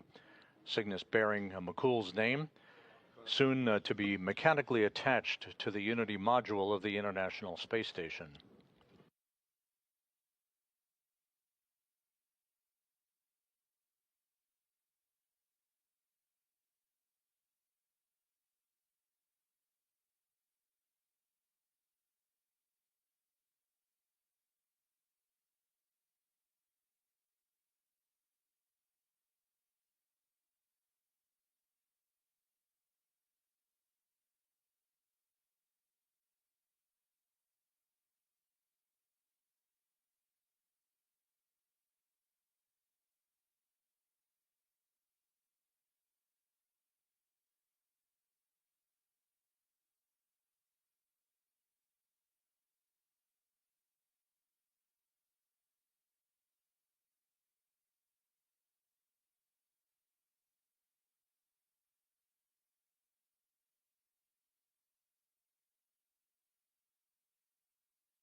With Cygnus having been captured by the Canadarm2 robotic arm just a few minutes ago, it will be about an hour and a half to 2 hours before it is mechanically attached to the Unity module on the Earth-facing side of the U.S. segment of the International Space Station. In the meantime, joining us here on console is Bill Spetch, the International Space Station Program's Operations Integration Manager. Bill, thanks for joining us today. A day late, but not a dollar short. Better late than never. Cygnus safely in the grasp of the Canadarm2. Give us a little insight into what transpired over the last 24 to 36 hours that revised the plan to enable Cygnus to come home safely here. Yeah, as you guys know, it's a very intricate planning exercise that we have to go through to arrive at space station and rendezvous at a very specific point in space. And so when we had a couple of issues with a couple of burns getting cut short, that caused that trajectory to be off. And so it takes some time to go replan that. And making sure that we could arrive at station safely. So the teams took the requisite time to do that replanning, and we ended up here this morning getting successfully captured. In the end, the spacecraft, the Cygnus itself, performed as advertised, as it was supposed to in its software protection, if you will. Can you give us a little more information about exactly what happened and how Northrop Grumman's engineers worked in concert with NASA to revise this plan? Sure. The Cygnus spacecraft has a number of monitors that it watches to make sure that everything is going healthy. In this case, there was one specific parameter that appeared to be just off late in these burns that we had cut off. And so that worked exactly as expected, monitoring a current into the engine. And when it does that, it shuts off the burn. And now we're a little bit short on where we needed to be. And so that causes us to actually race out farther in front of the station as opposed to slowing down and coming up underneath it. So we had to do a bit of a racetrack maneuver to burn, then to get above the station, come around behind it, and come back down below to catch up again. So with today's arrival of Cygnus and its imminent attachment to the station coming up in the next hour and a half or so, that is the second cargo craft to arrive at the station in just 4 days in the wake of the Progress 93, the Roscosmos cargo ship this past Saturday. Some 8.5 tons of cargo arriving at the station in rapid-fire succession. How important was this series of delivery runs? Oh, it's critically important. You know, we've gone a little bit in terms of time in between major resupplies, although SpaceX 33 just arrived as well. So this fall we always knew was very, very busy in terms of the amount of cargo. This brings up a lot of critical consumables for the crew, food, water, a lot of extra spares, and of course the great science that we get to do on board the station. So these regular resupply runs and especially this great capability that Cygnus brings and the amount of cargo that it brings to us is critical for us to keep us running smooth and doing the things that we need to do on board to do the research. You mentioned a busy fall, but it doesn't stop. We're just about 4.5 weeks away from the next cargo ship launch, the debut of the Japan Aerospace Exploration Agency's HTV X1. I know the reviews are beginning in earnest for that launch from the Tanegashima Space Center in southern Japan. What will HTV X1 bring to the table in terms of more cargo and more capability for these delivery activities for the station? Yeah, it really brings an excellent capability to provide both internal cargo as well as external cargo from just a completely different source. And what we like to do is have as many different sources of resupply as we can. Obviously, if something goes wrong, God forbid that we run into an issue with one aspect of our fleet, having multiple resupply capabilities really is what makes this partnership so strong. Okay, Bill, very good. Cygnus now in the grasp of the Canadarm2, soon to be mechanically attached to the station, and then the crew can work its way towards opening the hatch probably later today to begin unloading its cargo. We appreciate your time this morning, as always. Bill Spetch, the Operations Integration Manager for the International Space Station program. Thanks much. Thanks for having me. Appreciate it.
This is Mission Control Houston, a good view of the SS Willie McCool, the Northrop Grumman Cygnus XL cargo craft that arrived at the space station after a flawless rendezvous this morning with its grapple by the Canadarm2 robotic arm having been executed at 6:24 a.m. Central Time, 7:24 a.m. Eastern Time, as the two vehicles flew 260 miles over Central Africa.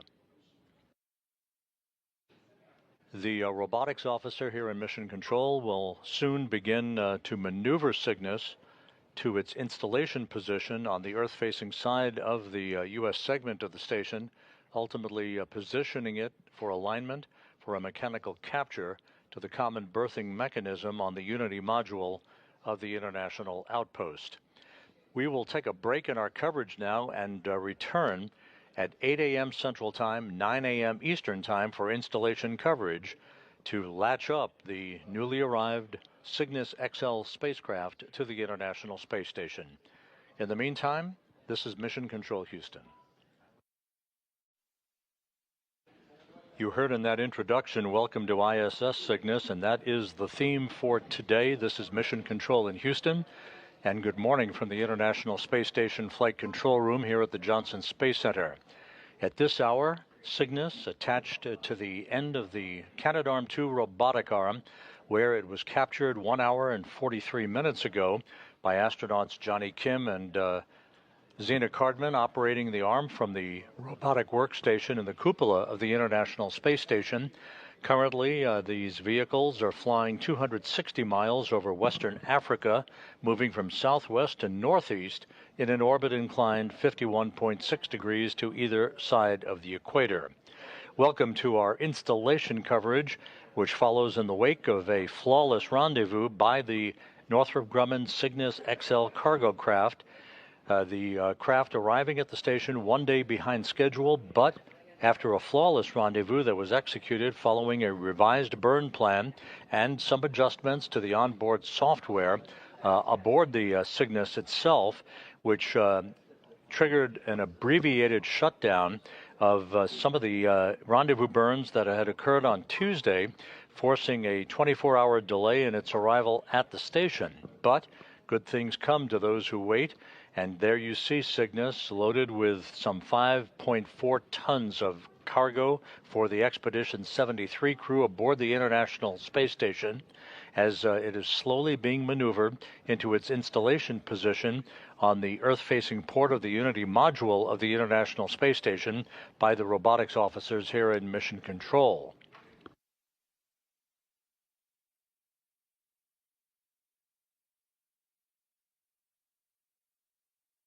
As mentioned, about an hour and 44 minutes ago, Cygnus completed its slow, methodical rendezvous to the station, pulling up to a capture point, allowing Kim and Cardman to move in with the Canadarm2 robotic arm.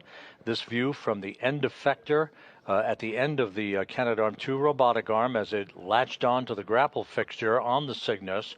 A couple of minutes later, the snares closed, the capture occurring at 6:24 a.m. Central Time, 7:24 a.m. Eastern Time, as the two vehicles flew over Central Africa. The installation process, as it begins to unfold over the course of the next hour or so, will call for the vehicle to be maneuvered to an installation point, so its common berthing mechanism, called the passive common berthing mechanism, is aligned with the active common berthing mechanism, which is on the Unity port, the Earth-facing port on the Unity module. Once the two vehicles are perfectly aligned, then the robotics officer will move Cygnus into what is called a capture envelope, allowing 16 bolts, 4 gangs of 4 bolts apiece, to engage and mechanically torque themselves, basically screw themselves into place to form a hard mate for Cygnus onto the International Space Station, where it will spend the next 6 months. The timeline calls for the crew on board the International Space Station to conduct leak checks at the berthing interface between Cygnus and Unity before their scheduled work to open the hatch to Cygnus before they go to bed later today and begin to remove some of the cargo that Cygnus is carrying on board. Today's arrival marks the second cargo ship to reach the International Space Station in the past 4 days. Cygnus arriving at the station just 4 days after the automated docking of the Roscosmos Progress 93 cargo ship that delivered 2.8 tons of cargo, food, fuel, and supplies for the crew on board the complex.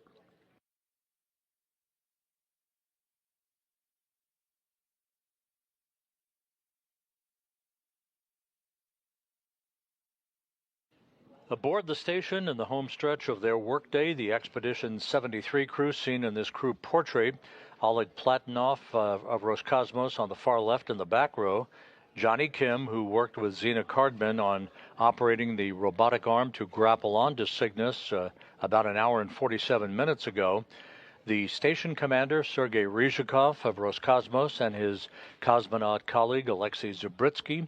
On the far right is Kimiya Yui of the Japan Aerospace Exploration Agency. And in the front row, NASA's Mike Fink and Zina Cardman.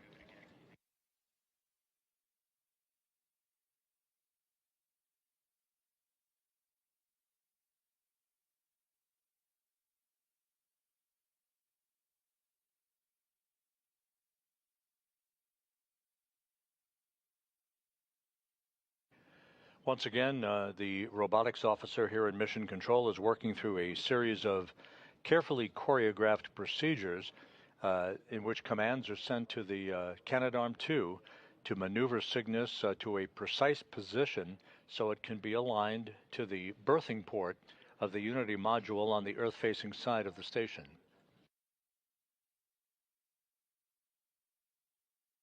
The current estimate is that Cygnus will be within 2 feet of the common berthing mechanism about 35 minutes from now.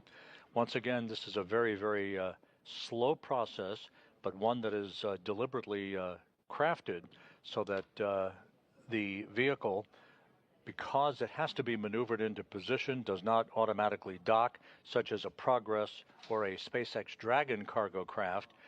This vehicle, the Northrop Grumman Cygnus XL, as was its predecessor, the original Cygnus cargo craft, and the upcoming Japan Aerospace Exploration Agency HTV-X1 cargo craft that is scheduled to launch from the Tanegashima Space Center in southern Japan on the night of October 20th U.S. time, October 21st Japan time. Those vehicles have to be captured, as was Cygnus this morning, and then maneuvered into place for mechanical installation into these common berthing mechanism ports.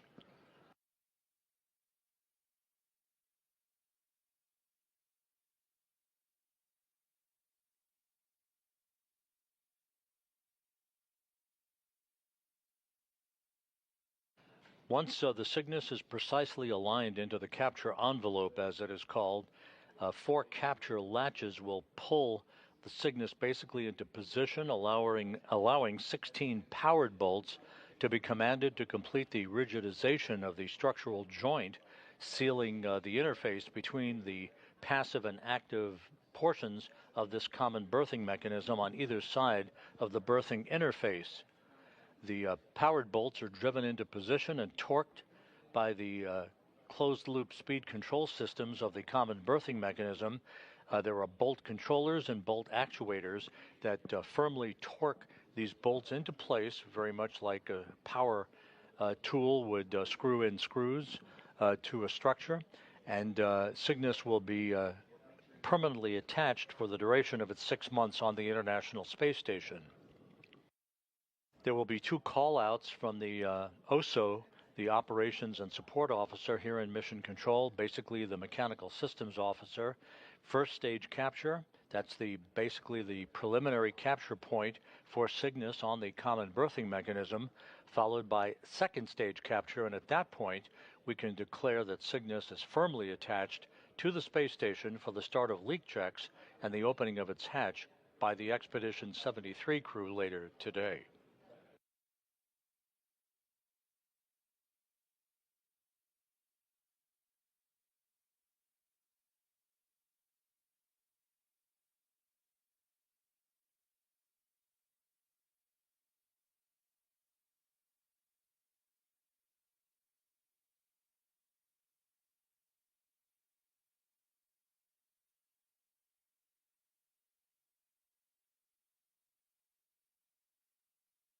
Cygnus was launched from the Cape Canaveral Space Force Station in Florida off of Pad 40 on Sunday evening at 6:11 p.m.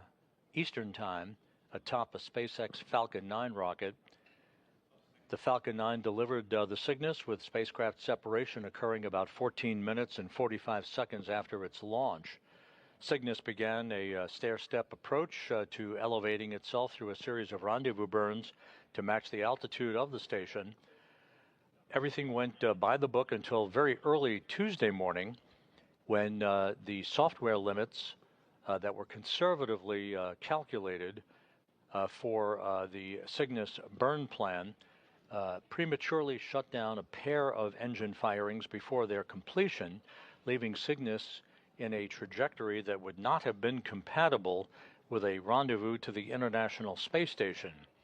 Northrop Grumman engineers sharpened their pencils, went back to the drawing board, consulted with NASA engineers as well, and devised a revised burn plan that phased Cygnus to a point about 500 kilometers behind the International Space Station, where the revised burns began to be executed under adjustments to the software itself.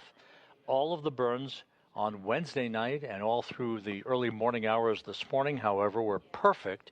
Everything was flawless in the final phases of the rendezvous that brought Cygnus to the station for its grapple by the Canadarm2 robotic arm at 6:24 a.m. Central Time, 7:24 a.m. Eastern Time, as the 2 vehicles flew over Central Africa.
We have a short loss of signal from the International Space Station while we pass in between satellites on our tracking and data relay satellite system. Once again, Cygnus is gently, carefully, methodically being maneuvered into an installation position to align its passive common berthing mechanism with the active common berthing mechanism on the Earth-facing port of the Unity module of the International Space Station. These berthing mechanisms are comprised of latches and bolts that essentially torque down and bolt the vehicle into place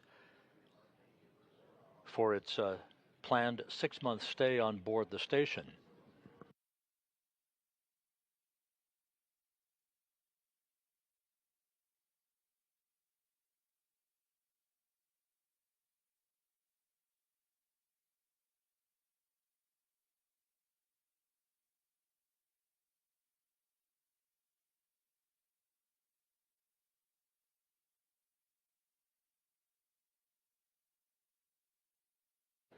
All quiet here in Mission Control in Houston. The Northrop Grumman engineering team of flight controllers continuing to watch over Cygnus's systems from their vantage point at the Northrop Grumman Mission Control Center in Dulles, Virginia. The two flight control teams working in tandem with one another throughout the course of the overnight hours to guide Cygnus in for its capture almost 2 hours ago. Cygnus is in great shape, receiving power at the moment through the robotic arm itself. Once it is attached and bolted into place on the Unity module of the station, it will receive space station power for the duration of its stay on board. The current plan calls for a late November detachment of this Cygnus cargo craft from Unity, basically reversing course from what we're doing at this hour, where it will be left in an overnight park position for 2 days to allow the Soyuz MS-28 spacecraft to arrive at the station for a berthing at the Rassvet module of the International Space Station on the Earth-facing side of the Russian segment of the station.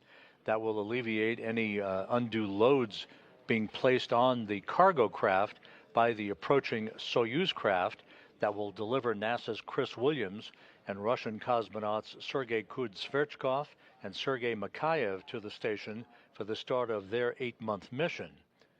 Once the Soyuz has been docked, that's scheduled for Thanksgiving Day, the Cygnus will be basically doing exactly what it's doing this morning, and that is maneuvered back into position to be reattached to the station for the remainder of its stay on orbit.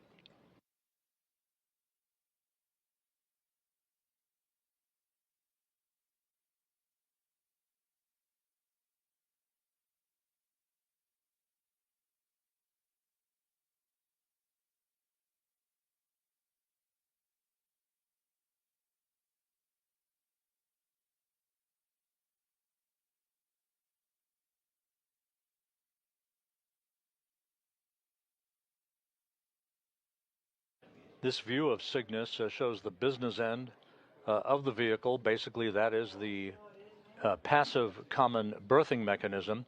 External cameras on the station conducted a survey of that apparatus following its capture to ensure that there would be no foreign object debris or any other untoward situation mechanically with that end of the Cygnus. That will be the end that is physically attached and bolted into place on the common berthing mechanism on the Unity module.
Here in Mission Control, once the installation of Cygnus is complete, we will have a shift handover to the Orbit 2 team.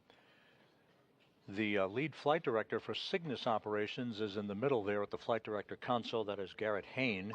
To his right is spacecraft communicator Aaron Edwards, who has been talking to the station crew throughout the course of this morning's rendezvous operations and again through the installation coming up.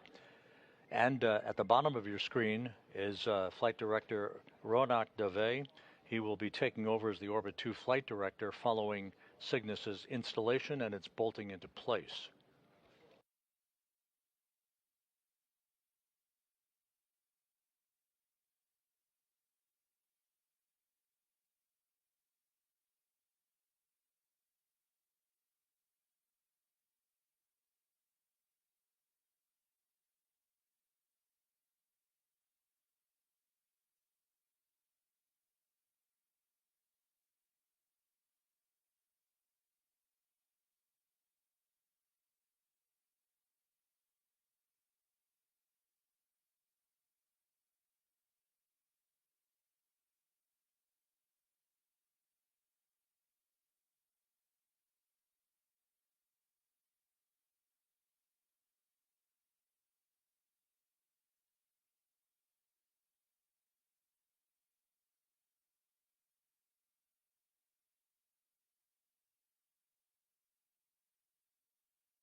It has been a busy period on board the International Space Station with the arrivals of the Progress 93 cargo ship this past weekend, today's arrival of the Northrop Grumman Cygnus XL, the new version of the Cygnus cargo craft dubbed the SS Willie McCool, named in honor of the late astronaut who tragically lost his life in the Columbia accident on February 1st, 2003. Coming up in just a few weeks from the Tanegashima Launch Complex in southern Japan will be the Japan Aerospace Exploration Agency's launch of its H-3 rocket to carry the new HTV-X1 cargo craft into orbit. It will spend 3 days phasing toward the International Space Station. That launch is scheduled for the night of October 20th. 8:58 p.m. Central Time, which will be 10:58 a.m. Japan time on October 21. HTV-X1 is scheduled to arrive at the station for its robotic capture and installation on October 24th. HTV-X1 will be attached to the Earth-facing port of the Harmony module.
Between Progress's arrival the other day and Cygnus's arrival today, a total of more than 8.3 tons of cargo will have been delivered to the station, and adding to that the more recent arrival of the SpaceX 33 Dragon craft, complete with a reboost kit in its trunk to provide reboost capability for the station, saving propellant for the Russian vehicles that are also bear some of the load for reboost and debris avoidance maneuver capability for the international outpost.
We will be reacquiring our downlink video capability from the station momentarily on the tracking and data relay satellite system.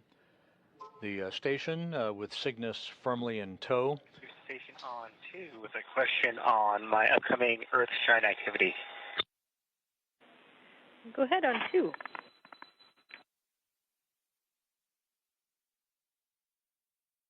I just want to make sure that you all are okay with me opening up the cupola shutters in order to complete this activity. Checking.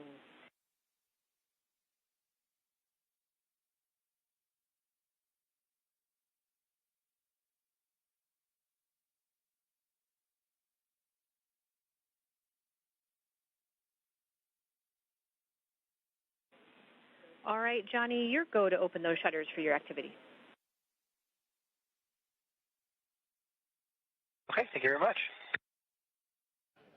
Johnny Kim aboard the station acknowledging Aaron Edwards, the spacecraft communicator here in Mission Control, just checking to make sure that the shutters on the cupola can be reopened now that activities have shifted from robotics that he and Zena Cardman were involved in earlier today to the installation, which is under the control of the robotics officer here in Mission Control, the Robo, as is his call sign.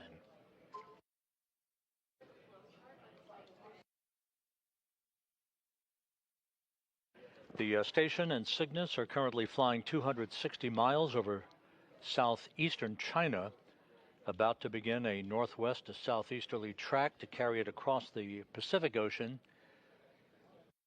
We are about 32 minutes until we move into an orbital sunrise. And again, the slow, methodical maneuvering of Cygnus to its alignment position, where its berthing mechanism will be precisely aligned with the common berthing mechanism that will capture it basically on the Earth-facing side of the Unity module of the International Space Station, to enable 16 bolts to be driven mechanically to firmly latch Cygnus to the station for the remainder of its stay on orbit.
This is Mission Control Houston. It has been about 2 hours and 12 minutes since the Cygnus XL, the Northrop Grumman cargo ship, was captured by the space station's robotic arm under the control of Johnny Kim and Zena Cardman, who worked those procedures from the cupola workstation on the International Space Station.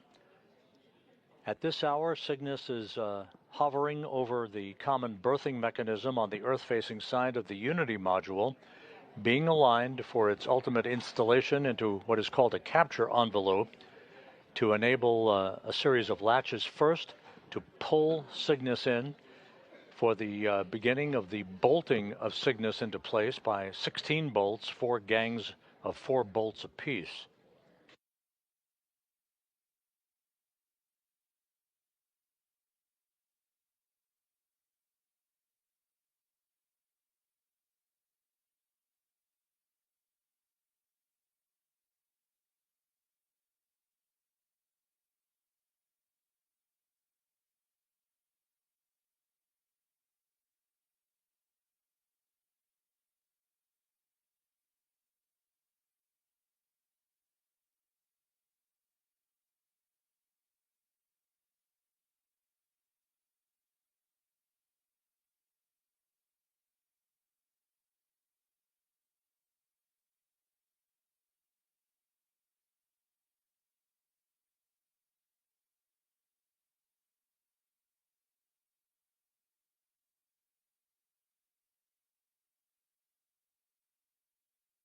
This view is from a camera in what is called the centerline camera berthing system. This is a visual alignment tool that is used to ensure the precise alignment of the Cygnus's berthing mechanism with the common berthing mechanism on the Earth-facing side of the Unity module. The robotics officer here in Mission Control reports that he has one more maneuver that will take about 4 minutes to complete, that will place Cygnus within 2 feet of the Unity to begin a more precise alignment before it enters its capture envelope.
This is Mission Control Houston. Just to recap, you're looking at the Northrop Grumman Cygnus XL cargo craft, which executed a flawless rendezvous this morning to arrive at the International Space Station, where it was grappled 2 hours and 16 minutes ago at 6:24 a.m. Central Time, 7:24 a.m. Eastern Time, to complete a 4-day journey following its launch Sunday evening from the Cape Canaveral Space Force Station in Florida atop a SpaceX Falcon 9 rocket. Loaded with more than 5 tons of cargo for the Expedition 73 crew, Cygnus is in the home stretch before its berthing and bolting into place on the Earth-facing side of the Unity module of the International Space Station.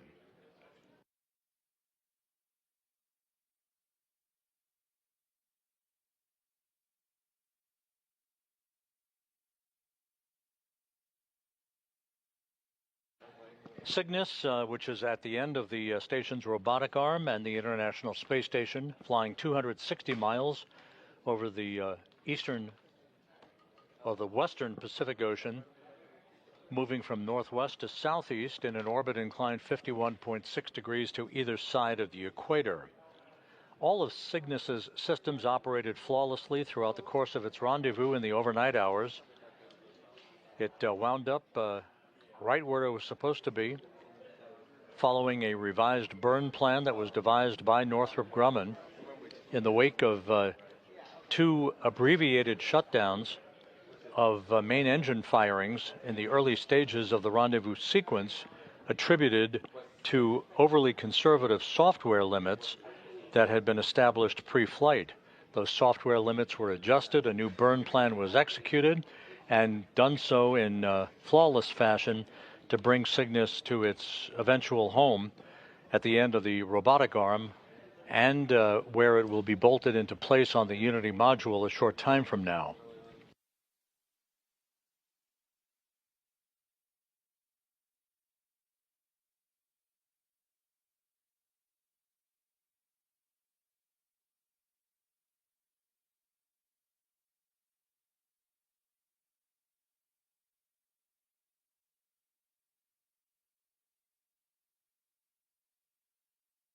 Once we get to the actual installation of Cygnus, you'll be hearing call-outs for first stage capture and second stage capture. These are two phases of the installation process for a vehicle that is being mechanically bolted into place on these common berthing mechanisms.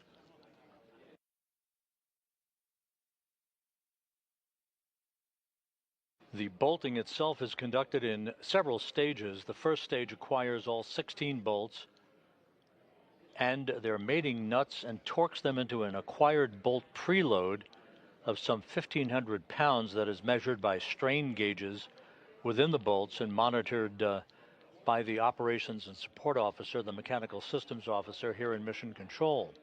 After this initial torque is complete, further torquing is discontinued so that temperatures between the passive ring and the active ring, essentially both sides of the berthing interface between Cygnus and Unity, can be equalized.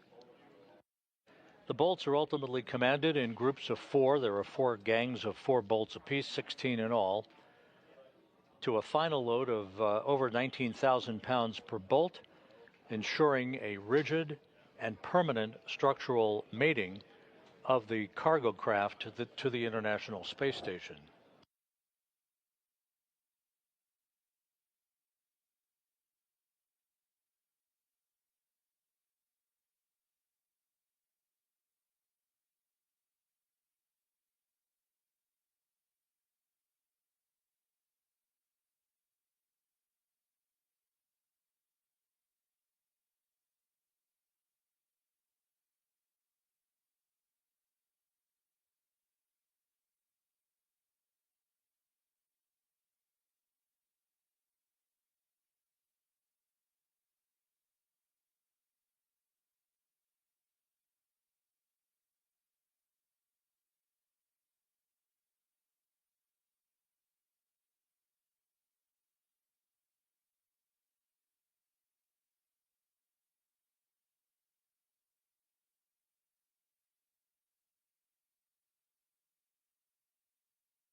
Again, a view from external cameras on the International Space Station showing the Cygnus cargo craft slowly but surely being aligned with that circular mechanism. That's the common berthing mechanism on the Earth-facing side of Unity.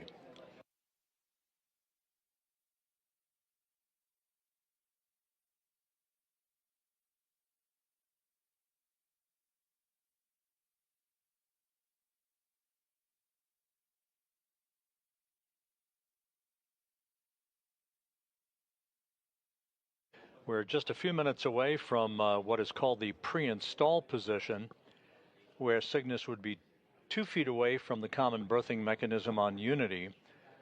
Once it moves into that capture envelope, we'll be hearing calls for RTLs That's ready to latch indications from the mechanism itself, the common berthing mechanism. On the station side, it's called the active common berthing mechanism. The passive side is on the Cygnus side.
The chatter here in the flight control room centers around Cygnus being moments away from being in the pre-install position.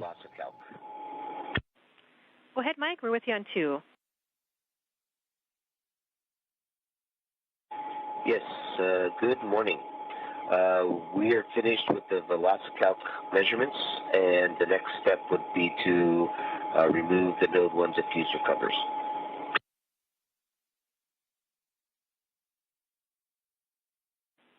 All right, Mike, we have a couple safing actions we need to take from here, so I'll get you to stand by for 2 minutes. I'll get back to you.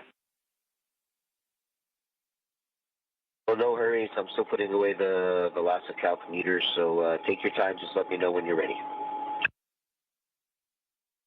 We will do, and while I have you, Mike, I copy your your crew note there about the temp stow, the battery. We're happy with that. We'll keep watching that for the next day. Okay, I'll hold on to the battery, and then you'll let us know via daily summary or something that we should discard it or keep it. Thank you.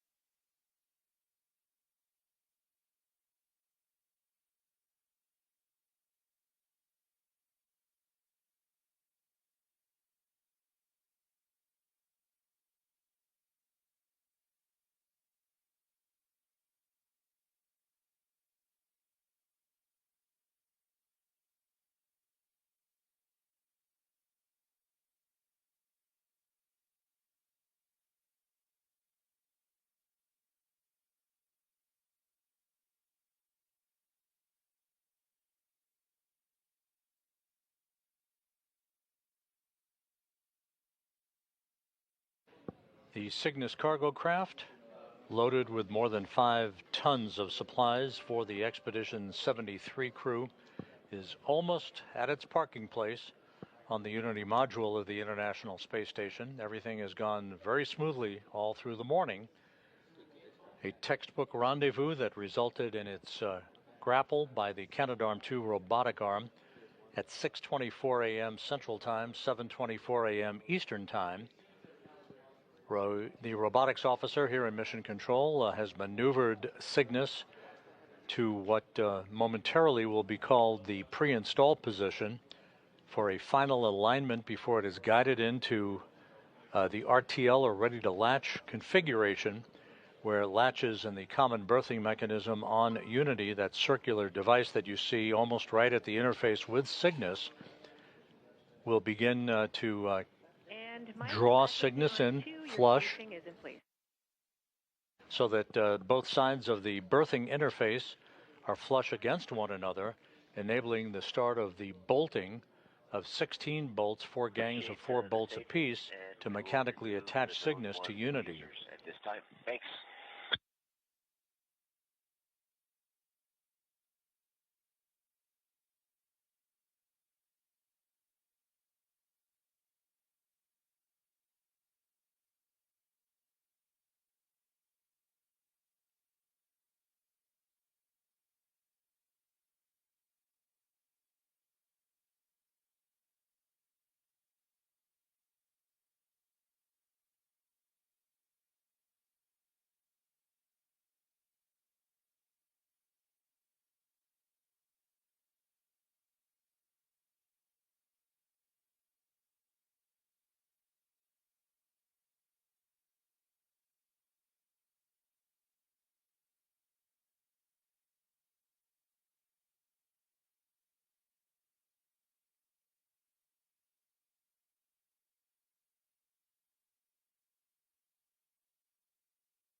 The International Space Station and Cygnus flying 260 miles over the Pacific Ocean, passing over Samoa, the Cook Islands, and Tonga, moving from northwest to southeast in an orbit inclined 51.6 degrees to either side of the equator, as we are in the home stretch of Cygnus's arrival at the complex.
With the space station now in what is called momentum management, essentially ensuring that there are no untoward maneuvers that are planned for the space station during the final stages of this delicate installation operation. The robotics officer is estimating that we're about 15 minutes away from being at the RTL, or ready to latch position, which will set the stage for first and second stage capture of Cygnus, which amounts to the initial 2 phases of the bolting and bolt loading process that will physically attach the spacecraft to the international outpost.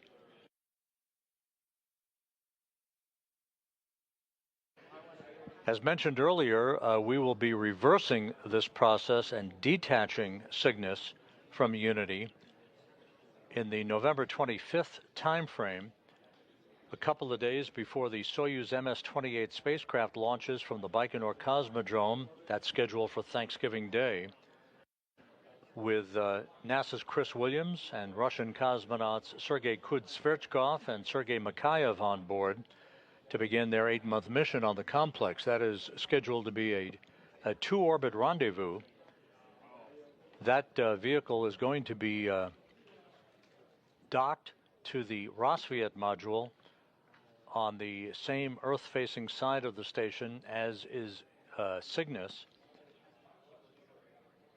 The goal in mind here is to prevent any inadvertent loading onto Cygnus by the arrival of the Soyuz spacecraft. So it will be detached by the robotic arm and moved into what is called an overnight park position to allow Soyuz to dock. Following the docking of Soyuz, then Cygnus will be reattached to the Unity module, just as you're seeing in this view from external cameras on the station. So this is the first of several acts of attachment, detachment, and reattachment for the Cygnus spacecraft during the course of its 6 months at the International Space Station.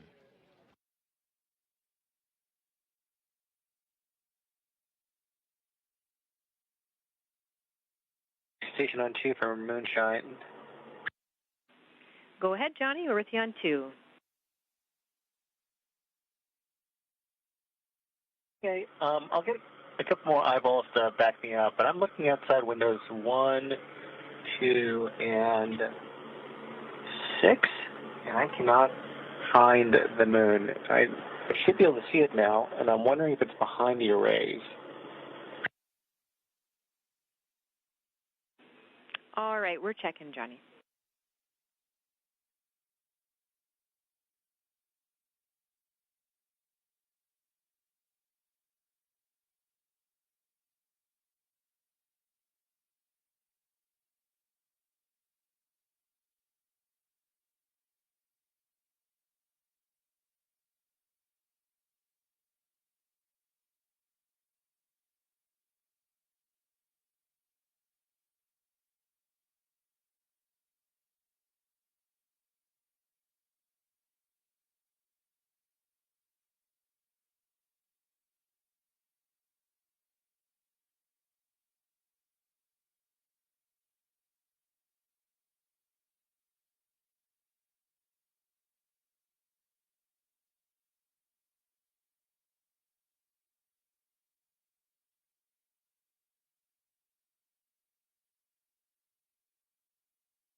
Cygnus now being maneuvered into what shortly will be the ready to latch position.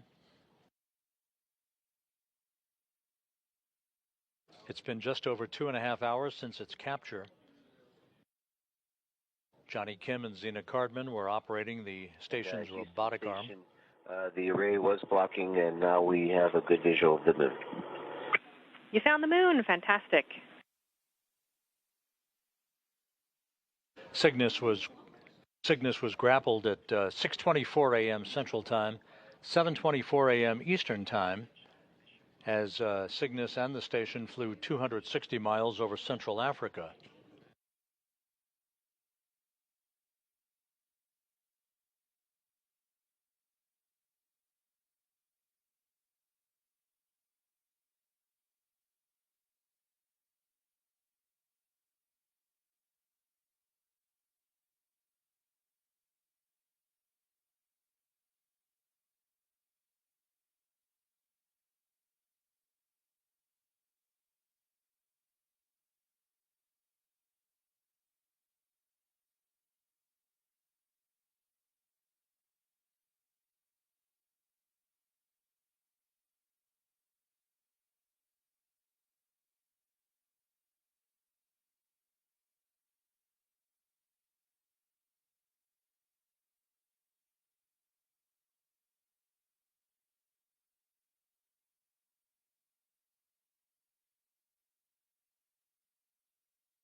And the robotics officer reports that the Canadarm2 that is in the grasp of Cygnus is pushing in for ready-to-latch indications.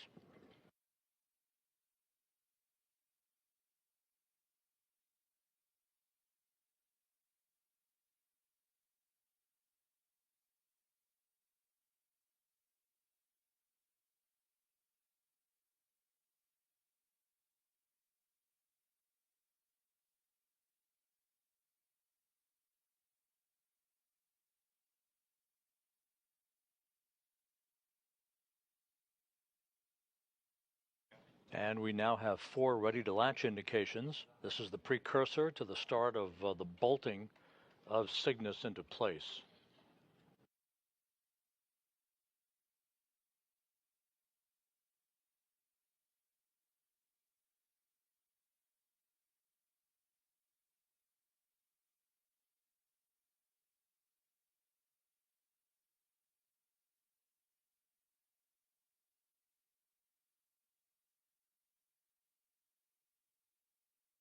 There are 16 bolts in all that are torqued into place in 2 stages so that we have a hard mate between Cygnus and the Unity module to which it will reside for the next 6 months.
A view of the flight control room here at Mission Control in Houston as the shift handover is just beginning, as we are just a few minutes away from the final bolting into place of Cygnus to the Unity module, following a flawless rendezvous this morning and a robotic capture of Cygnus that occurred 2 hours and 41 minutes ago.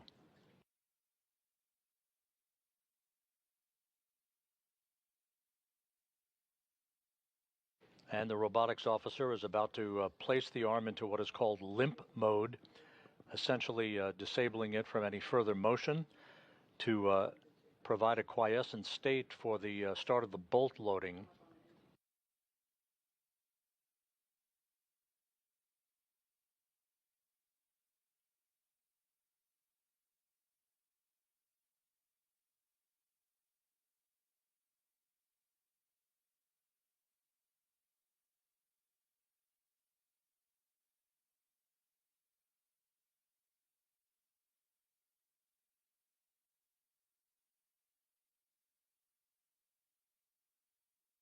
With the arm now in limp mode, first stage capture is complete. Standing by for confirmation of second stage capture.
We're in a brief handover between satellites on the Tracking and Data Relay satellite system.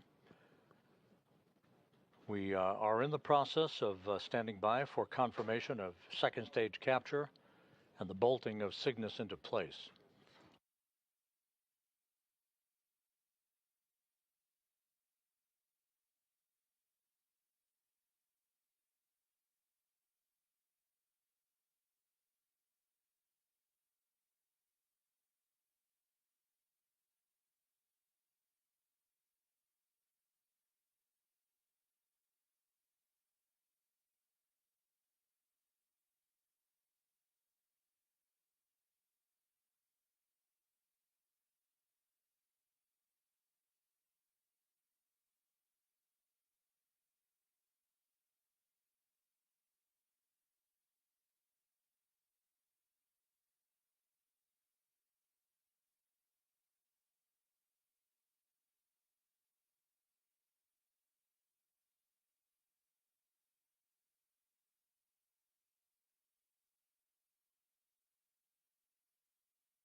Still awaiting confirmation of second stage capture. We should be getting that momentarily.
Houston Station for Node 1 diffuser covers.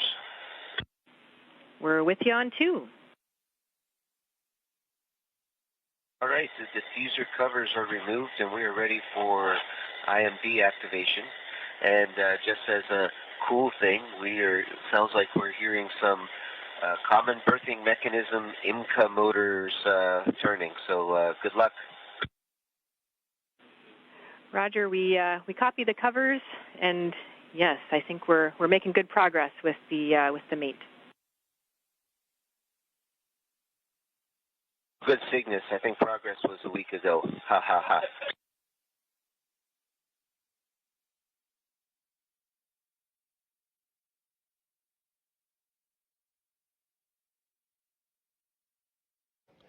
Aboard the station, NASA astronaut Mike Fink relaying that he can hear the bolting of Cygnus into place. We're standing by for confirmation of second stage capture. That essentially will be the hard mate of Cygnus to the Unity module.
This is Mission Control Houston. The mechanical systems officer here in Mission Control reports that Cygnus has been mechanically attached.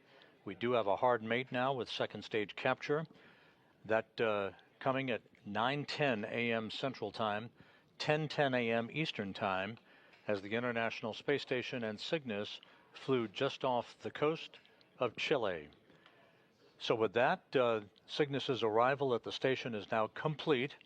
There are 3 cargo ships now at the station, the SS Willie McCool, the Roscosmos Progress 93, and the SpaceX Dragon cargo craft. All of that food, fuel, and supplies having been delivered to the International Space Station. This will kick off several hours of leak checks at the Cygnus Unity docking or berthing interface before the crew presses into hatch opening and the beginning of the unloading of cargo later today. Once again, Cygnus now hard mated, firmly attached to the station at 9:10 a.m. Central Time, 10:10 a.m. Eastern Time, not quite 3 hours after its robotic capture, following a flawless approach, rendezvous, and terminal phase of its approach to the station. Everything went by the book throughout the course of the morning. With that, we will wrap up our coverage of Cygnus's arrival at the International Space Station. Cygnus, now firmly attached to the station, will receive station power shortly, and its hatch will be opened later today. So with that, we wish you a good day on this Thursday. We'll be signing off for now. This is Mission Control Houston.